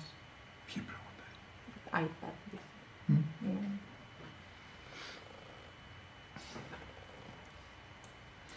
Es decir, estamos hablando del miedo, ¿no? Miedo o pánico, eso es lo que realmente es la pregunta, la aflicción del miedo o el pánico. Bueno, hay distintos tipos de miedo, en realidad. Un miedo, como mencioné otra vez, es un miedo justificable, porque es para nuestra preservación. Si hay un peligro, digamos, de nuestra vida, un peligro porque tenemos miedo porque nos enfermamos, bueno, vamos a hacer algo, digamos, vamos a un médico o escapamos de una situación de peligro. Ese miedo es normal. El problema es cuando el miedo, por efecto de nuestra neurosis, se magnifica y se vuelve pánico o se vuelve un médico que ya, digo, un miedo que está totalmente incontrolable. Y en ese sentido, bueno, eso depende un poquito también de nuestra neurosis, porque hay traumas que quedan en nuestra estructura de los nadis, en realidad. Eso por ahí voy a hablar la vez que viene. Nuestra estructura de energía serían los canales de energía. Ahí circula la energía, que son como vientos, donde va montada nuestra conciencia, y después está como las gotas o semillas o esencias, digamos, de esa energía, que es donde va, digamos, ahí reside también la alegría, las emociones, el gozo y todo ese tipo de cosas. Pero bueno, esas son nadi, canales, prana sería la energía, bindu sería las semillas finales, ¿no? El miedo o también el pánico y demás puede ocurrir porque también tenemos traumas. Los traumas, por ejemplo, se alojan o han afectado nuestros nadis. Entonces, la energía que circula por los canales que ya están distorsionados por esos traumas que albergaron en algún momento algo que sucedió en la niñez, uno por ahí se cayó, entonces tiene miedo a las alturas, uno, qué sé yo, lo encerraron en la oscuridad, digamos, muchos como castigo, entonces ya tiene miedo a la oscuridad, o también a la claustrofobia o ese tipo de cosas. Algunas de esas cosas están enraizadas en traumas. Y la forma es lo que dicen Tsoni Rinpoche y también Mingyur Rinpoche, que la peor manera es tratar de ausentarlo, porque en última instancia son cosas que están dentro de nosotros y que tenemos que dejarlas salir. Y si le damos la bienvenida y le damos un espacio meditativo, de alguna forma también pueden ir resolviéndose. En general no hay muchísimo en las enseñanzas tradicionales que estén dirigidas a cómo actuar con ese tipo de cosas, sino que van más bien a la herramienta fundamental de, bueno, calmar la mente, y cuando uno calma la mente, introducir vipassana, y cuando uno con vipassana y todo lo demás, entonces ahí puede resolver ese tipo de, cualquier tipo de aflicción. En realidad son Tsoni Rinpoche, Mingyur Rinpoche, los que más o menos, al ver el estado neurótico grande que nosotros tenemos en Occidente, que por ahí no era tan pronunciado en sociedades mucho más simples como la tibetana, porque realmente son como sociedades rurales también de acá, que son menos neuróticos de cierta manera. Entonces, a nivel emocional hay muchas heridas que hay que resolver, y por eso es que diseñaron este tipo de técnicas como el del amor incondicional, el dar la mano y todo ese tipo de cosas que están muy bien explicadas por Tsoni Rinpoche en el libro que está en castellano, Abre tu corazón, abre tu mente, o abre tu mente, abre tu corazón, no sé cuál viene primero, pero ahí pueden utilizar eso.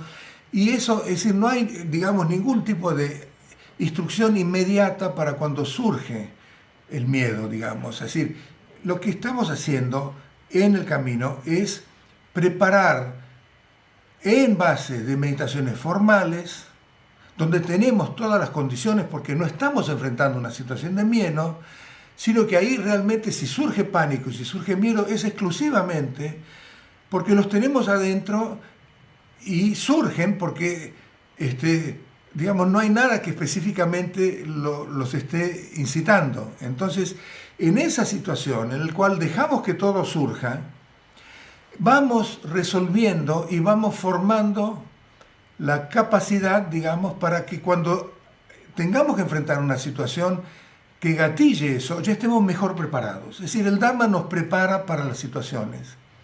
Nos prepara para las situaciones adversas, y no hay que olvidar que también nos prepara para las situaciones de felicidad, digamos, de bienestar, porque también es un peligro ese. Bueno, en este caso estamos con la situación adversa. Después por ahí voy a mencionar las otras, la de felicidad y demás, que son un enganche. Ahí perdemos, uno de los peligros del yogi es que ya perdió el impulso ese de estar la insatisfacción y el sufrimiento, porque ya ha mejorado tanto las cosas, que entonces, bueno, cuando las cosas están bien uno se olvida de practicar ese tipo de cosas. Por eso las situaciones de felicidad son también difíciles de resolver.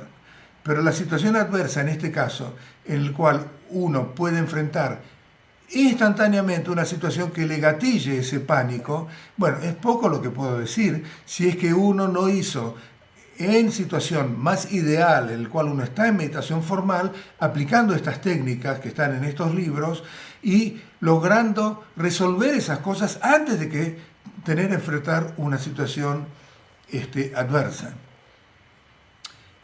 Antes de abrir la canilla que alimente toda una red de agua, tenemos que hacer la red de agua, porque si abrimos la canilla lo único que logramos es una inundación que no está canalizada. Ese es una de las analogías que se dan, ¿no es cierto?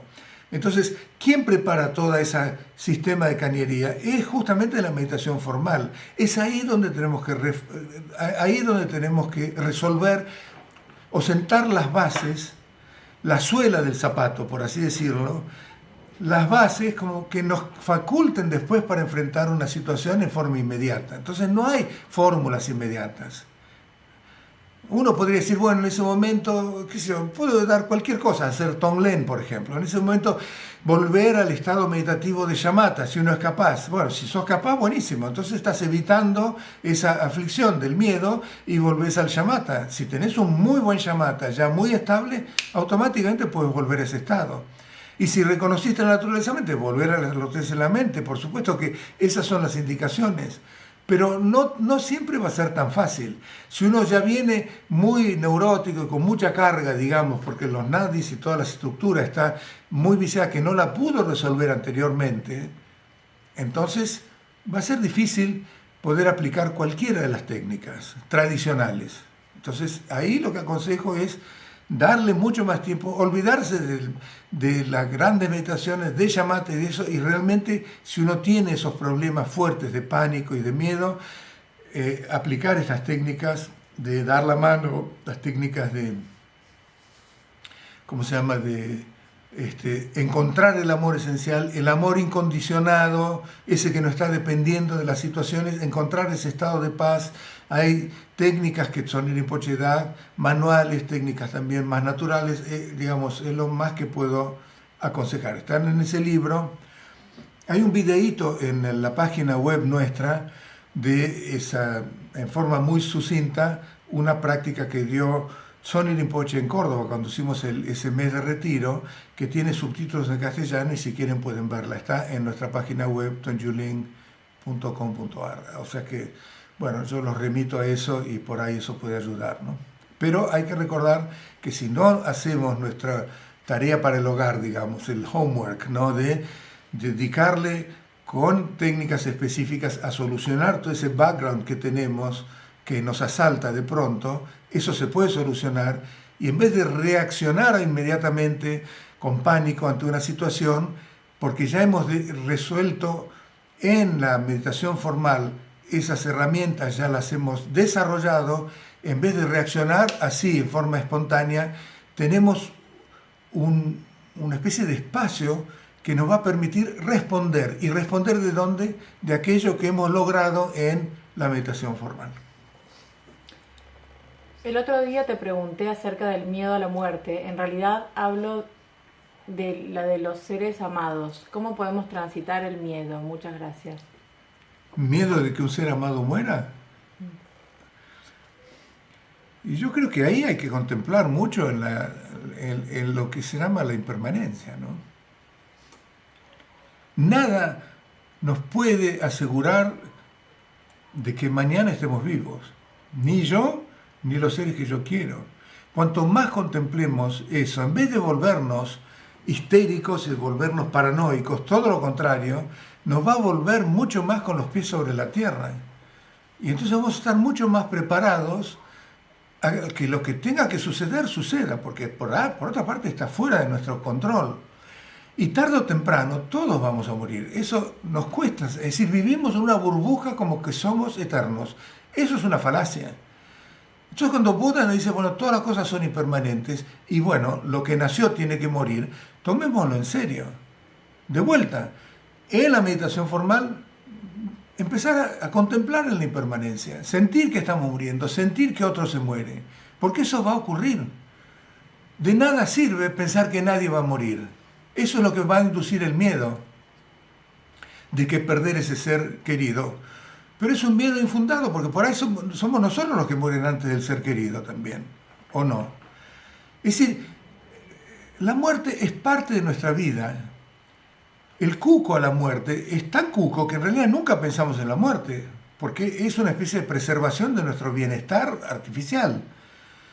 El budismo es ver las cosas tal cual son. Y no volar. Cuando Buda presenta las 4 nobles verdades, son tremendamente con los pies sobre la tierra. No se está hablando de las glorias de la iluminación, está hablando, fíjese dónde estamos parados. Estamos parados en una arena movediza en cierta manera, porque la ley de la impermanencia es esa. ¿Y de qué nos sirve seguir en una burbuja que no condice con enfrentar eso? Mejor desarrollar mucho más fuerza, pero con los pies sobre la tierra, porque cuando ocurra eso vamos a estar mucho más preparados. Lo más que puedo decir es eso, es realmente hacerse amigo de la ley de impermanencia, hacerse amigo de la impermanencia. Y cuando la muerte ocurra, bueno, no va a ser una sorpresa. Desde ya que no es una sorpresa, es parte de nuestra vida, ¿ok? ¿Se puede decir que las terapias actúan en los 2 primeros tipos de sufrimiento, pero no tienen herramientas para eliminar el sufrimiento que todo lo permea por no conocer nuestra naturaleza? ¿Podrías dar algún consejo como terapeuta para poder de alguna manera acercar el Dharma a pacientes? Yo no soy terapeuta, nunca hice análisis y nunca hice terapia. O sea que mejor pregúntele a los muchos terapeutas de hoy en día que son budistas y al mismo tiempo son terapeutas y que más o menos han incluido lo que han aprendido del budismo y lo han, digamos, integrado a sus técnicas terapéuticas. Pero es verdad que las técnicas terapéuticas pueden aminorar, digamos, ¿cuál dije? Los dos primeros tipos de sufrimiento, el del sufrimiento propiamente dicho y el del sufrimiento del cambio. El sufrimiento del condicionamiento es muy, muy sutil, ni nosotros lo percibimos, se dice que es como un pelo en la palma de la mano, pero aquel que ya ha trascendido lo ve como marca de la existencia constante, es como si fuera un pelo en el ojo, es decir, porque realmente siempre está ahí, aunque no lo podamos percibir.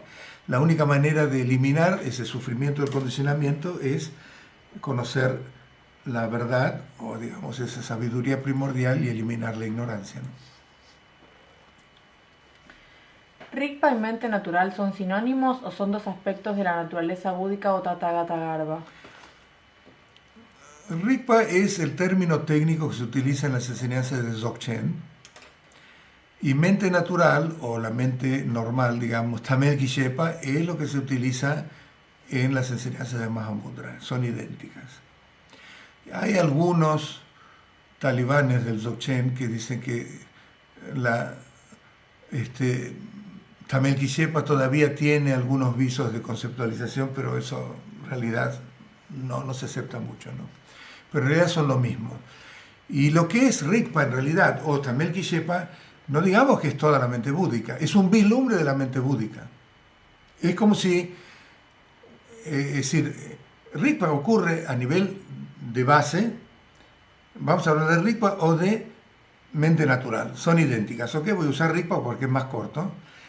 Rigpa de base es idéntico a la mente natural, perdón, a la naturaleza búdica, esa es la base de nuestro ser. Pero estamos en el sendero nosotros, entonces Rigpa a nivel de sendero, ¿y qué es lo que vamos a utilizar para transitar y progresar en ese sendero? Es una ventana que se ha abierto y hemos visto a nuestra naturaleza búdica. Eso es el Rigpa. Esa cognición que tenemos de nuestra naturaleza búdica, Rigpa, es un pantallazo, es un vislumbre de nuestra mente natural.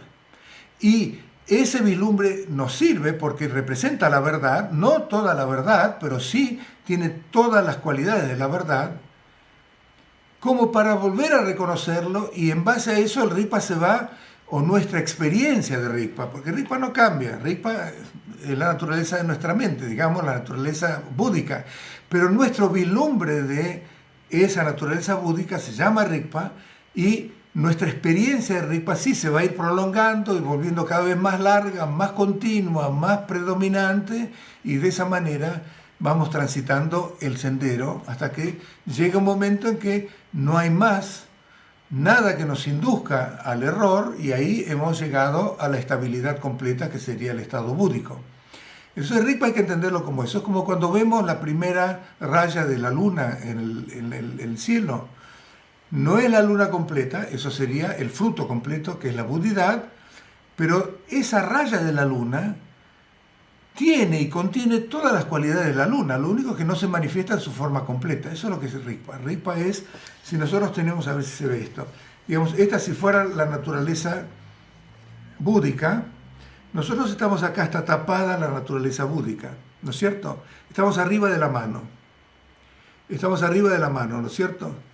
Y no vemos la naturaleza búdica. De pronto, porque un maestro nos introduce a la naturaleza de la mente, a Rigpa, o a la naturaleza búdica, por lo que fuera, de pronto vimos un cachito y después enseguida se tapa, porque por las propensiones y hábitos se tapa, pero ya hemos visto este cachito de Rigpa, hemos visto la primera raya de la luna, ¿no? Y entonces, a medida que volvemos a esa percepción, se vuelve, pero volvemos, se vuelve y cada vez se va más, cada vez se vuelve cada vez más predominante, finalmente nos quedamos con la naturaleza búdica, que es el fruto. Eso es en síntesis el camino de Mahamudra Dzogchen. Una pregunta, ¿con shamatha hacemos el hábito de no apegarnos a los pensamientos? ¿Cuándo se qué? Con shamatha hacemos el hábito ¿Se mata? Shamatha. Ah, cuando se mata, creía. En shamatha. ¿Cuál es el shamatha? Es una práctica que evita los pensamientos, sí. Es una práctica que pertenece, digamos, tradicionalmente a esa primer técnica que sería la del rechazo. Porque fíjense que cuando surge un pensamiento, especialmente en la práctica de apoyo, shamatha con apoyo, cuando surge un pensamiento, ¿qué hacemos? Lo evitamos y volvemos a la respiración o a la llama, el objeto de apoyo, ¿no es cierto? O sea que evitamos el pensamiento. El shamatha tiene esa característica. El shamatha sin apoyo ya es más sutil, en realidad, porque cuando surge un pensamiento, entonces uno lo ve en el ahora, pero si surgió un pensamiento, en cierta manera, por un instante perdió la noción de la hora y lo recupera, o sea que no es como que está incorporando completamente el pensamiento, pero bueno, en cierta manera hay una idea de que uno ve el pensamiento. Si hilamos muy fino, es que en el instante mismo que surgió el pensamiento, no coincide con la presencia que lo detectó. Entonces, cuando surge la presencia, se fue el pensamiento. Quiere decir que de cierta manera, ese pensamiento lo estamos evitando, ya a un nivel muy sutil. Cuando esa meditación sin apoyo ya es la mente natural sin apoyo y ocurre un pensamiento dentro de esa mente natural, ya el pensamiento surge y no pasa nada. Uno ve el pensamiento, es una expresión natural de Rigpa o una expresión natural de la mente natural y no lo transformamos, no lo rechazamos, simplemente es un reflejo de nuestro Rigpa, o sea que no hay ningún problema. O sea que ahí recién es cuando verdaderamente está operando ni la transformación ni el rechazo, ¿no? ¿Lo opuesto a la compasión es el enojo? Bueno, la irritación misma, enojo, la aversión, etcétera, ese es opuesto. En ese, digamos, puede haber enojo en una persona tremendamente compasiva. Marpa manifestaba enojo. Puede haber enojo, ¿no? Es parte también de la manifestación de esa estructura. Por ejemplo, bueno, Marpa manifestaba el enojo. Ahora, no sabemos bien cómo se manifestaba ese enojo en esa mente. Ese enojo era una de las actividades, las 4 actividades compasivas. Una de ellas es la airada, la última. Pero tiene origen en la compasión. Por ejemplo, Chuyar Rinpoche me dijo, él es un gran pintor, cuando uno ve una pintura de una de las deidades airadas, coléricas, que realmente son tremendas, así con calaveras y realmente mostrando mucho odio, si uno detecta en esa pintura nada más que odio, rencor, o digamos enojo o ira, quiere decir que el pintor falló. Pero una muy buena pintura, cuando uno la ve, entonces se nota que el origen de ese odio es compasión, que se manifiesta como, no es odio, perdón, de enojo, que se manifiesta como ira, porque hay cierto tipo de seres que solamente responden a algún tipo de efecto para domarlos, para disciplinarlos, para inculcarles algo virtuoso, lo que fuera, mostrándole ira, porque son muy agresivos, entonces solamente entienden con ira. Entonces eso es el trabajo de los dharmapalas, los protectores del dharma, o las deidades coléricas, ¿no? O sea que la ira o el cólera o el enojo también puede ocurrir aparentemente en alguien que está iluminado, pero la base de eso es compasión. En ese caso entonces no son antagónicos, pero en nuestro caso, si estamos irritados es muy difícil que tengamos compasión en ese momento, porque es totalmente alejar la situación, ¿no? ¿Es correcto inferir que parte del camino espiritual consiste en ir desvelando una compasión del tipo conceptual para redescubrir y experimentar aquella que es y no se puede definir? Sí, por supuesto. Es decir, Nagarjuna lo dijo sobre la verdad relativa y verdad absoluta, ¿no es cierto? Todas las enseñanzas del Dharma se pueden resumir en verdad relativa o convencional y verdad absoluta. Verdad relativa es la conceptual, verdad absoluta es la verdad, o la experiencia y la vivencia de la vacuidad, ¿ok? Y Nagarjuna dijo, sobre la base dependiendo de la verdad relativa es como llegamos a descubrir la verdad absoluta. Y eso exactamente es tu pregunta.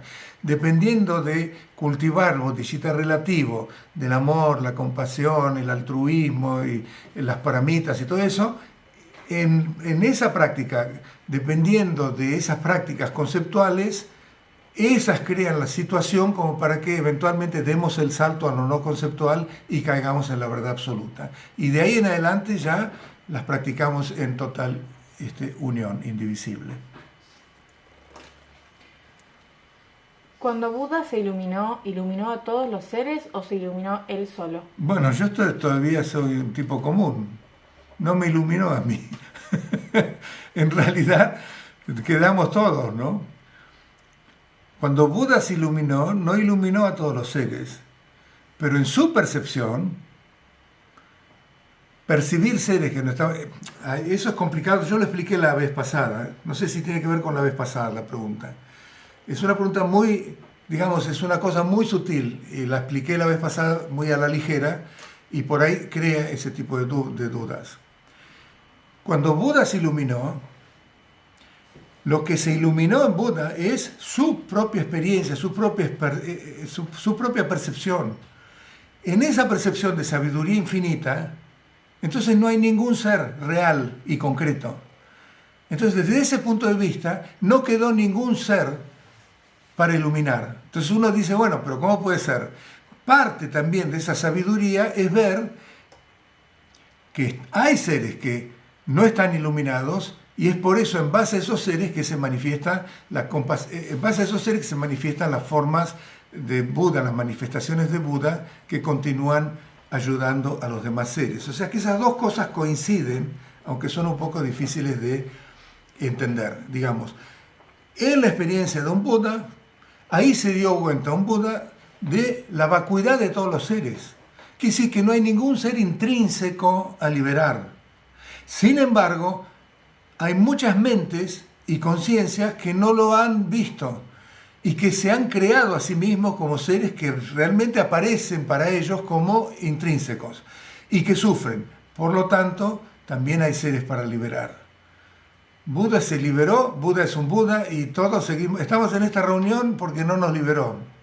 La verdad podría haberlo hecho, pero lamentablemente no lo pude hacer. ¿Por qué las mujeres tienen más votos? No sé, hay que preguntarle a Buda. Hay que preguntarle a Buda por qué puso más votos. Buda al principio fue después de una insistencia que él dijo, bueno, dejemos que las monjas también puedan ser, que las mujeres puedan ser monjas. Pero la verdad es como yo no soy ni monje y tampoco sé cuál es el Vinaya, digamos, que son toda la estructura de votos de las monjas, no sé muy bien por qué tienen más votos. ¿Dónde reside la felicidad en el budismo? Porque a veces siento que tratando de eliminar el ego genero sufrimiento y un sentido más amplio de estar perdido, de no saber quién soy. ¿En dónde encuentro la felicidad cotidiana si veo como que todo es deseo y esto es negativo? Porque mientras transitamos el camino también tenemos que vivir. Mientras transitamos el camino también tenemos que vivir. Y como estamos haciendo prácticas que están relacionadas justamente con elaborar o resolver nuestras aflicciones, hay que resolverlas de manera inteligente. Y en realidad no se puede disolver el ego simplemente porque lo estamos atacando. Porque el que lo está atacando también es egoico. El ego se va resolviendo como un resultado de prácticas indirectas en realidad. Las prácticas a nivel convencional de bodhicitta relativo van debilitando toda la estructura del ego, entonces el ego se vuelve cada vez más débil, pero paralelamente a eso también se vuelve cada vez más compasivo con los demás y compasivo consigo mismo. y también más amor altruista, más empático, más esto y lo otro, porque se está acercando a su verdadera naturaleza. No podemos eliminar el ego con consignas. No podemos eliminar el ego diciendo, bueno, hoy no voy a hacer tal cosa o voy a hacer tal otra. Sí estamos preocupados por identificar, por supuesto, nuestros momentos de egocentrismo, porque eso es una de las aflicciones. Hoy justamente vimos ese punto y vamos a aplicar algún tipo de antídoto. Pero eso no quiere decir que nos tengamos que sentir mal con nosotros mismos o vacíos, o que eso nos va a impedir también empatía con los demás. No, todo lo contrario. Si las cosas, por supuesto, si las hacemos bien, de acuerdo con las enseñanzas, y cultivamos el bodhicitta relativo, el fruto de eso es también amor con uno mismo. Y ese uno mismo se va a ir disolviendo también, pero es amarnos a nosotros mismos en nuestra situación de condicionamiento, no tirarnos pálidas, digamos, y eso va a permitir que tengamos un amor más genuino y una compasión más genuina hacia los demás. En ese territorio, digamos, no creo que ocurra lo que me estás preguntando, digamos, ¿no? Es decir, a ver, ¿me la repetís un poco la pregunta? ¿Dónde reside la felicidad en el budismo? Porque a veces siento que tratando de eliminar el ego genero sufrimiento y un sentido más amplio de estar perdido, de no saber quién soy. ¿En dónde encuentro la felicidad cotidiana si veo como que todo es deseo y esto es negativo? Porque mientras transitamos el camino también tenemos que vivir. No, bueno, no sé, ahí me parece que no te contesté exactamente, pero bueno, es parte también de eso. Lo que pasa es que realmente cuando yo digo amarnos a nosotros mismos, que es un producto de cultivar bodhicitta relativo, cultivar también estas prácticas que enseña Tsoni Rinpoche y demás, encontramos lo que se llama amor incondicionado, que es ese amor que es el bienestar. Esa es la felicidad en el budismo. Es la felicidad de estar bien con uno mismo, independientemente de cualquier situación. La felicidad para nosotros en general está basada en algún factor, en general externo, pareja, amor, hijos, esto, lo otro, conquistas, lo que fuera, que nos dan la felicidad. Me compré una cosa nueva, me da felicidad. Me regalaron flores, me da felicidad. Me siento querido, me da felicidad. Pero siempre es por un actor o una situación externa, ¿no es cierto? Entonces, en este caso, cuando hemos conseguido, cuando hemos encontrado, por hablando, digamos, de nuestro territorio Goi, con las prácticas de bodhicitta, las prácticas del amor incondicionado y todo este tipo de prácticas, hemos encontrado un bienestar que no depende de otro factor. Esa es la felicidad.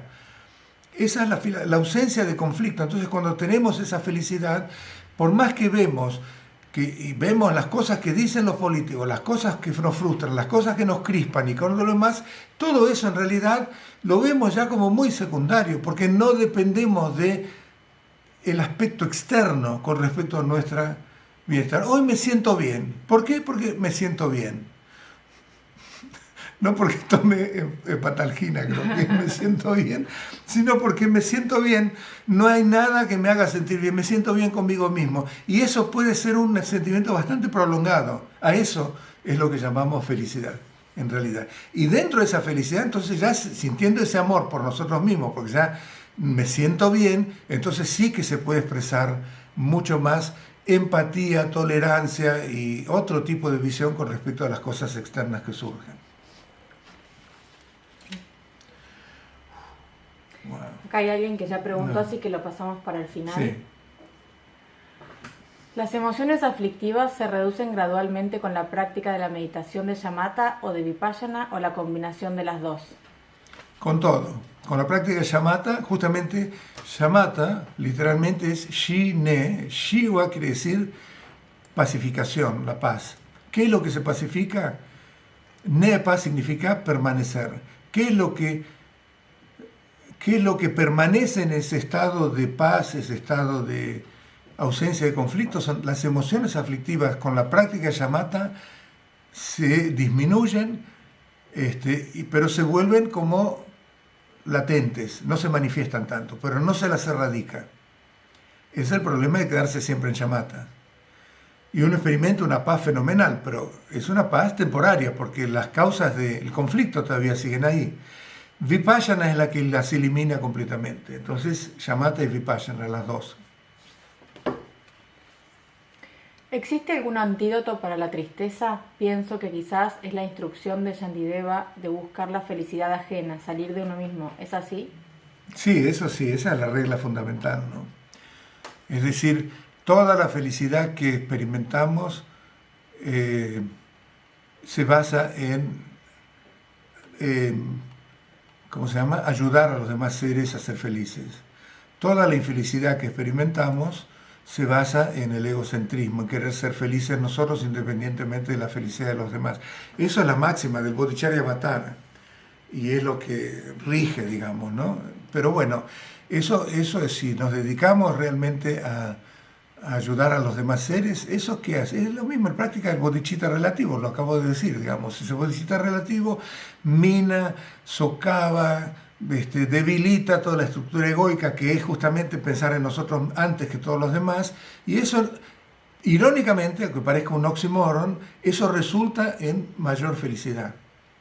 El Dalai Lama, cuando está en audiencias que no son del Dharma, justamente dice, bueno, si ya son egocéntricos, entonces sean egocéntricos y lo que son egocéntricos porque lo que quieren es la felicidad para ustedes mismos, entonces sean egocéntricos inteligentes y ayuden con altruismo a los demás porque de esa manera van a tener mayor felicidad a nivel del yo. Si no lo pueden trascender, entonces actúen con inteligencia. Si son altruistas y trabajan para el bienestar de los demás, seguramente van a sentirse mucho más felices ustedes, que en última instancia es una intención originada en forma egocéntrica, pero no importa, el resultado es ese, ¿no? Acá quedan 3 preguntas, ¿las hacemos o de ya gente que ya preguntó? No, sí, parece que las preguntas que siguieron ya fueron respondidas, ¿no? No, las hacemos. Son segundas preguntas, digamos. Bueno, dale, a ver, sí.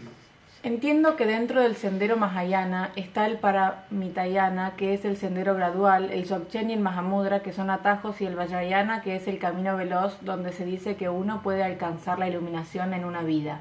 Técnicamente, ¿tenemos estas 4 vías para transitar el sendero? ¿Les repito? Paramitayana es el Mahayana, es el sendero de la causa, como dije. Se practican eso, se practica mérito y sabiduría y finalmente uno llega a la budidad. Y durante todo ese trayecto, que es muy largo, lo que era potencial, que era nuestra budidad, va manifestándose cada vez más prominente y finalmente es el Buda, que sería el fruto. El camino del Vajrayana tiene 2 aspectos. Está el Vajrayana tradicional, digamos, de la identificación con deidades, en el cual hay un periodo de transformación, como dije, y también están las enseñanzas de Mahamudra, Dzogchen y de Madhyamika, Mahamadhyamika, que son las directas, pero principalmente Mahamudra y Dzogchen, que son el pico del Vajrayana, son las enseñanzas más directas. Pero no estamos hablando, eso es parte del Mahayana está el Vajrayana, parte del Vajrayana está Mahamudra Dzogchen. Dentro del contexto del budismo, Dzogchen es parte del Vajrayana, Mahamudra es parte del Vajrayana, sería como la cúspide del Vajrayana en ambos casos. Entonces no podemos hablar de distintos senderos ahí, digamos, si vamos a hablar de los 9 yanas, entonces bueno, hay más separación, digamos, pero no viene al caso. Es bastante delicado creer que puedo liberar o usar como ornamento las emociones cuando aún no tengo esa capacidad, ¿no? Totalmente. ¿Conviene, por tanto, mantener la actitud del Mahayana e ir haciendo pequeñas pruebas de lo otro? ¿Cómo sería? Sí, totalmente. Sí. No podemos jugar a ser budas. Es peligroso usar las emociones aflictivas creyendo que las podemos usar porque nos podemos enterrar. Por eso en las enseñanzas del Tantra se dice que son es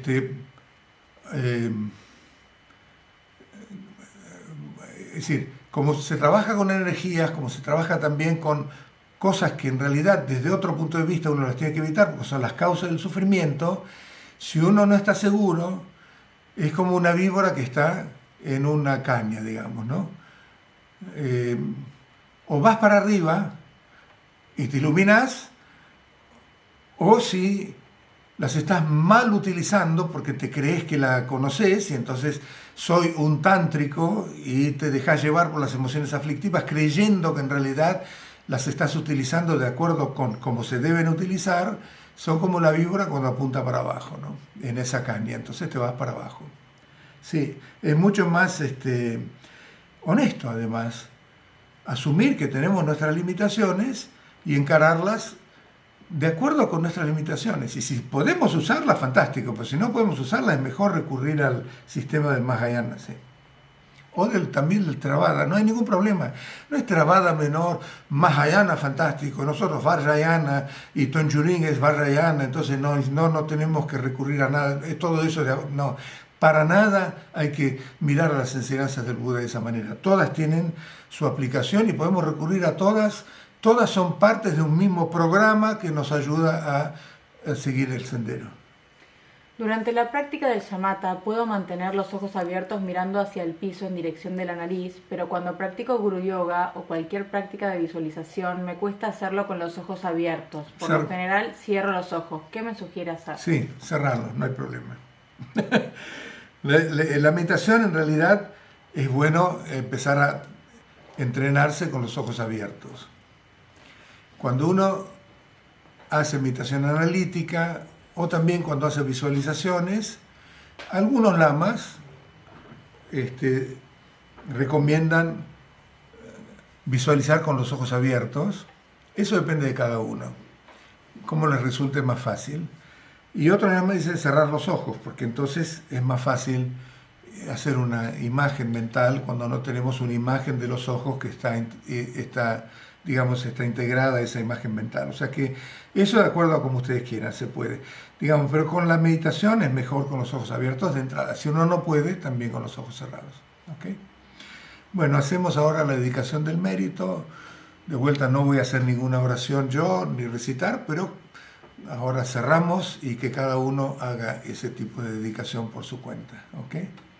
Nos vemos el domingo que viene. Nos vemos. Chao.